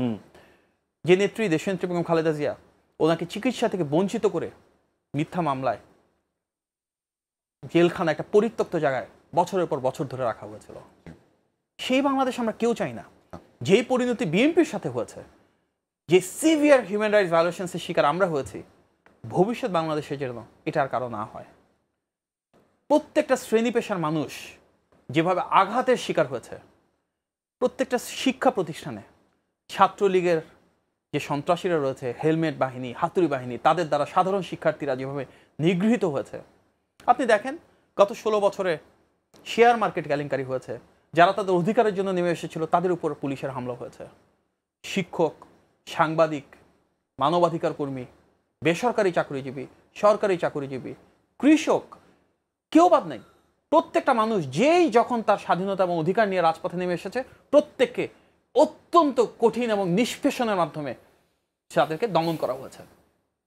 এই তরুণেরা 2018 সালে তারুণ্যের আমরা দেখেছিলাম কোটা আন্দোলন, সালে দেখেছি, নিরাপদ সড়কচার আন্দোলনে দেখেছি, বাচ্চা বাচ্চা স্কুল কলেজের ছেলেমেয়েরা তাদেরকেও কি কঠিনভাবে নিষ্পেষণ করা হয়েছে। এই গণ অভ্যুত্থানে শিশু মারা গিয়েছে, ইউনিসেফ দেখিয়েছে কতগুলো শিশু মারা গেল, মাদ্রাসার শিক্ষার্থী মারা গেল, স্কুল কলেজের পাশাপাশি শিক্ষার্থী মারা গেল, পাবলিক প্রাইভেট ইউনিভার্সিটি থেকে মারা গেল। আমরা দেখলাম পোশাক শ্রমিক, রিক্সা চালক, তারা তো কেউ ক্ষমতার অংশীদার হতে চায় নাই, তারা মারা গেল, শহীদ হলো। এই শহীদের আত্মাহুতি কি জন্য? এমন একটা বাংলাদেশ যেখানে আর কখনো ওই আবরার বা ফেলানির মতন হত্যাকাণ্ড হবে না। শাপলা চত্বরে যেটা হয়েছে কিংবা বিডিআর বিদ্রোহের নামে যেভাবে হত্যা করা হয়েছে, সেই বাংলাদেশে আমরা ফেরত যেতে চাই না কেউ। এমন একটা বাংলাদেশ আমরা সবাই মিলে গড়ে তুলতে চাই যেখানে, আমি এর আগেও বলেছিলাম, ইনসাফ কায়েম হবে, মানুষ ন্যায় বিচার পাবে। আমরা দেখেছি একটা বাংলাদেশ আওয়ামী লীগের সময় ছিল যেখানে শুধুমাত্র আওয়ামী লীগ করলে সব ধরনের সুযোগ সুবিধা আছে, আওয়ামী লীগ না করলে আপনি ব্যাংকে গিয়ে একটা লোন পাবেন না, সরকারি একটা চাকরি পাবেন না, বিদ্যুতের লাইনে গিয়ে ঘুষ দিতে হবে, আপনার পানি আসছে না, সে পানির জায়গায় গিয়ে আওয়ামী লীগের লোকের রেফারেন্স লাগবে। একটা অদ্ভুত রাষ্ট্র ব্যবস্থা যেখানে মুষ্টিমেয় কিছু মানুষ, জনবিচ্ছিন্ন এবং গণবিরোধী একটা দল, শুধুমাত্র তার যারা অনুসারী তারা ভালো ছিল, তাদের সাথে যারা অ্যালাইনমেন্ট নাই তারা প্রত্যেকে কোনো না কোনোভাবে নিগৃহীত ছিল, নিষ্পেষিত ছিল, নিপীড়িত ছিল। সেই বাংলাদেশ যেখানে পুলিশ হয়তো হামলা করেছে, ভাইকে না পেয়ে ভাইকে গুলি করে মেরে দিচ্ছে, ছেলেকে না পেয়ে বাবাকে ধরে নিয়ে চলে যাচ্ছে, ধানের শীষে ভোট দেওয়ার কারণে একজন মা গণধর্ষণের শিকার হচ্ছে। এই বাংলাদেশ থেকে আমরা টোটালি সরে আসতে চাই, এটাই ছিল গণ অভ্যুত্থানের আকাঙ্ক্ষা। সেটা করতে পারি আমরা কিভাবে? যার যেখানে যে স্বীকৃতি প্রয়োজন, মূল্যায়ন প্রয়োজন, যে যেখানে যে ভূমিকাটুকু রাখতে পারে তাকে সেই সুযোগ দেওয়ার মাধ্যমে। আবার সে বাংলাদেশে আমরা চাই নাই যেখানে সব শ্রেণী পেশার মানুষের ঐক্যবদ্ধ যে গণ অভ্যুত্থান সেটাকে একটা নির্দিষ্ট গোষ্ঠী নিজেদের অর্জন বলে দাবি করে, যেভাবে আমরা মহান মুক্তিযুদ্ধে দেখেছিলাম তথাকথিত ৭১-এর চেতনার মাধ্যমে। আমরা সেই বাংলাদেশে ফেরত যেতে চাই না। আমরা এমন বাংলাদেশ চাই না যেখানে আবারও সেই যে শিষ্টাচার বহির্ভূত আচরণ হবে, অকথ্য ভাষায় অশালীন ভাষায় কথাবার্তা হবে, মিস ইনফরমেশন ডিসইনফরমেশন ক্যাম্পেইন হবে, প্রত্যেকটা বিষয়ে রাজনৈতিক অপব্যাখ্যা তৈরি করা হবে। এটা গণ অভ্যুত্থানের আকাঙ্ক্ষা ছিল না। আমরা সেই বাংলাদেশ চেয়েছি যেখানে সবাই মিলে এক থাকবো, আমাদের ভিন্ন মত পথ আদর্শ থাকবে, বাট দেশের স্বার্থে গণতন্ত্রের স্বার্থে আমরা সবাই এক। সেই জায়গাকে আমরা আসতে পেরেছি। খুব ক্ষুদ্র হীন স্বার্থ সেটাকেও রাজনৈতিক রূপ দেওয়া হচ্ছে। খুব স্বাভাবিকভাবে আমরা চেয়েছিলাম কি মেগা প্রজেক্ট, মেগা করাপশন সংস্কৃতি থেকে বের হয়ে আসতে, পিএস এপিএস পিওনরা লক্ষ কোটি টাকা দুর্নীতি করেছে সেখান থেকে বের হয়ে আসতে। আমরা কি পূর্ণাঙ্গভাবে আসতে পেরেছি? এখন আমরা শুনি বিভিন্ন পিও পিএসরা নাকি হাজার কোটি টাকা কামাচ্ছে কয়েক মাসের ভেতরে। প্রত্যেকটা মন্ত্রণালয়ে আমরা কান পাতলে দুর্নীতির কথা শুনি। এই বাংলাদেশ আমরা চাই নাই। আমাদের যারা শহীদ হয়েছেন তারা কেউ এই জন্য জীবন দেন নাই যে ফ্যাসিবাদের যে চরিত্র তার অনেকটা আবার ফেরত আসবে। সে বাংলাদেশের জন্য জীবন দেয় নাই যেখানে শুধুমাত্র ভোটকে দীর্ঘায়িত করার জন্য, জনগণের ভোটাধিকারকে অবরুদ্ধ রাখার জন্য বিভিন্ন রকমের ন্যারেটিভ আনা হবে। আমরা 2014 সালে একটা বিনা ভোটে নির্বাচন দেখেছি, 18 সালে নিশিরাতের নির্বাচন দেখেছি, 24 সালে ডামি ভোটে নির্বাচন দেখেছি, যার মাধ্যমে জনগণের ক্ষমতার উৎস হওয়ার কথা থাকলেও ক্ষমতার উৎস হয়ে গেছিল রাষ্ট্রযন্ত্রের একাংশ। একটা ফ্যাসিবাদী সরকার, পুলিশ প্রশাসন, আইন শৃঙ্খলা বাহিনী, বিচার বিভাগ, নির্বাচন কমিশন সম্পূর্ণ দলীয়করণ করে জনগণের উপর নিষ্পেষণ এবং স্ট্রিম রোলার চালিয়ে স্বৈরশাসন প্রতিষ্ঠা করেছিল। গণ অভ্যুত্থান কেন হয়েছিল? পরপরের 3টা নির্বাচনের পিঠে জনগণের অধিকার কেড়ে নেওয়ার কারণে জনগণের রাজপথে নেমে এসেছিল। তো একটা গণতান্ত্রিক প্রক্রিয়ায় জনগণের অধিকারের সংজ্ঞা কি? ভোটের অধিকার। আজকে ভোটের অধিকারকেও তো অনেকভাবে বিতর্কিত করা হচ্ছে না, বিভিন্ন ন্যারেটিভের মাধ্যমে সেটাকে দীর্ঘায়িত করার চেষ্টা করা হচ্ছে। যারা এটা করছেন ওনারা কি গণ অভ্যুত্থানের আকাঙ্ক্ষার সাথে সাংঘর্ষিক জায়গায় যাচ্ছেন না? যখন মানুষ নেমেছিল রাজপথে, জীবন দিয়েছিল, একজন ছিন্নমূল মানুষ ভ্যানগার্ডে যে সবজি বিক্রি করে, যে ভদ্রলোক রিক্সা চালাতো, গার্মেন্টসে যে ওয়ার্কার ছিল, তারা কেউ ক্ষমতার অংশীদার হতে জীবন দেয় নাই। তারা এমন বাংলাদেশ করতে চেয়েছিল যেখানে তাদের সন্তানদের অধিকার এবং স্বাধীনতা থাকবে, যেখানে তারা বুক ফুলে আমরা স্বাধীন দেশে স্বাধীন নাগরিক সেভাবে চলতে পারবে। অন্ততপক্ষে সেই বাংলাদেশটা আমরা ফেরত আনি। কেন আবার বিভেদ, আবার বিভাজন, কেন আবার নতুন করে একটা অলিগার্কি শ্রেণী তৈরি করার অপপ্রয়াস? এর কোনোটাই আমরা চাই না। আমরা ঐক্যবদ্ধ বাংলাদেশ চাই, আমরা গণতান্ত্রিক বাংলাদেশ চাই, আমরা প্রত্যেকটা শহীদের মর্যাদা চাই, জুলাইয়ের যারা যোদ্ধা তাদের প্রত্যেকের সর্বোচ্চ স্বীকৃতি এবং রাষ্ট্রীয় সহযোগিতা চাই। আমাদের প্রত্যাশা আবারও সেই বাংলাদেশে ফেরত যাওয়া। আজ থেকে ঠিক 1 বছর আগে 5ই আগস্ট আমরা যেটা দেখেছিলাম, একদিকে ফ্যাসিবাদ আরেকদিকে পুরো বাংলাদেশ। আমরা সেই বাংলাদেশে আবার যেতে চাই যেখানে একদিকে বাংলাদেশ বিরোধী শক্তি, আরেকদিকে বাংলাদেশের পক্ষে সব ভিন্ন মত ভিন্ন পথের গণতান্ত্রিক শক্তি। বাংলাদেশের সবচেয়ে বড় গণতান্ত্রিক শক্তি হিসেবে বিএনপি সেই পথযাত্রায় ইনশাল্লাহ জনগণকে সাথে নিয়ে নেতৃত্ব দিবে।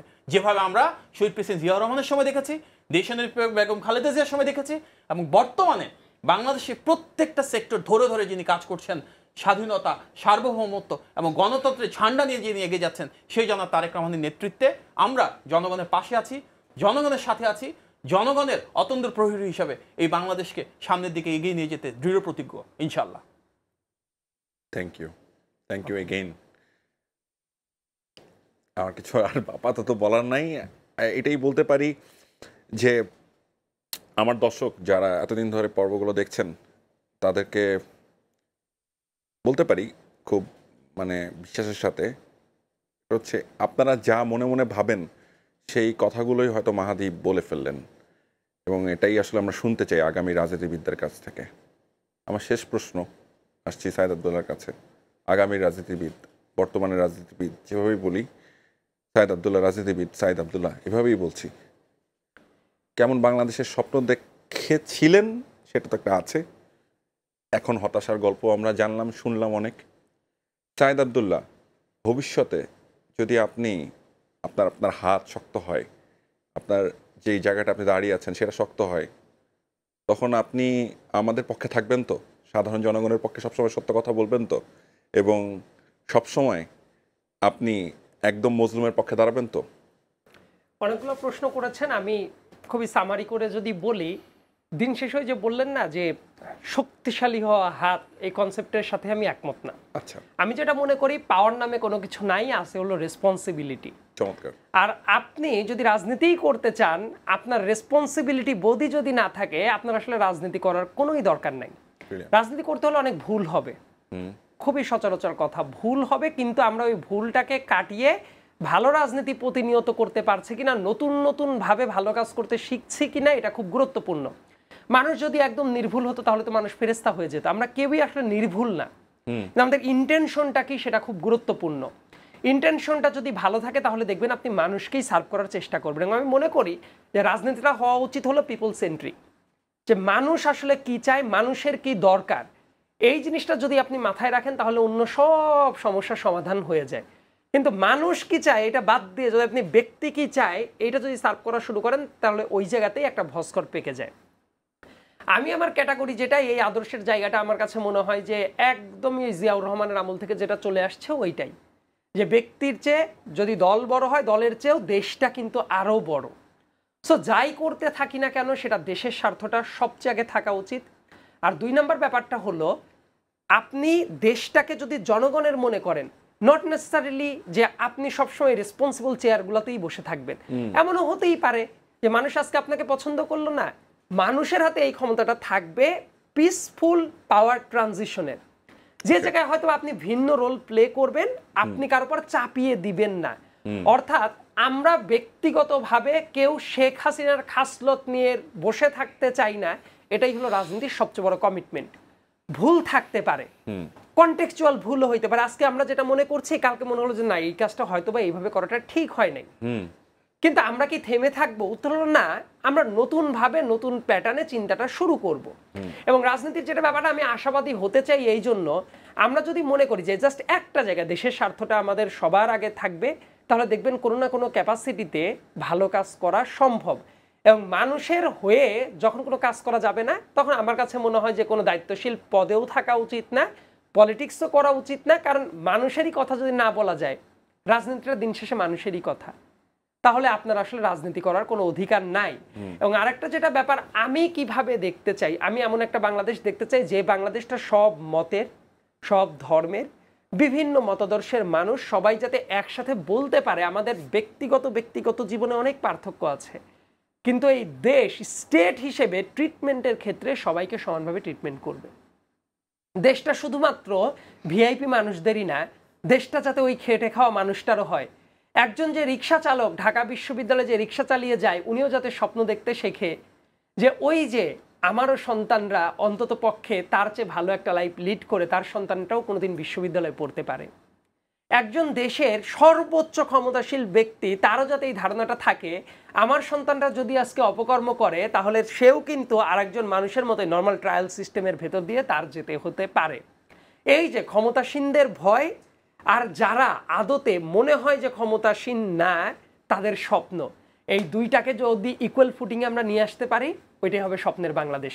অনেক সময় মতাদর্শগত জায়গায় ধরেন আমি একটা রাজনৈতিক মতাদর্শে বিশ্বাস করতে পারি, আর একজন একটা রাজনৈতিক মতাদর্শে বিশ্বাস করতে নাই পারে, কিন্তু বাংলাদেশের স্বার্থে যাতে আমরা একসাথে বসতে পারি।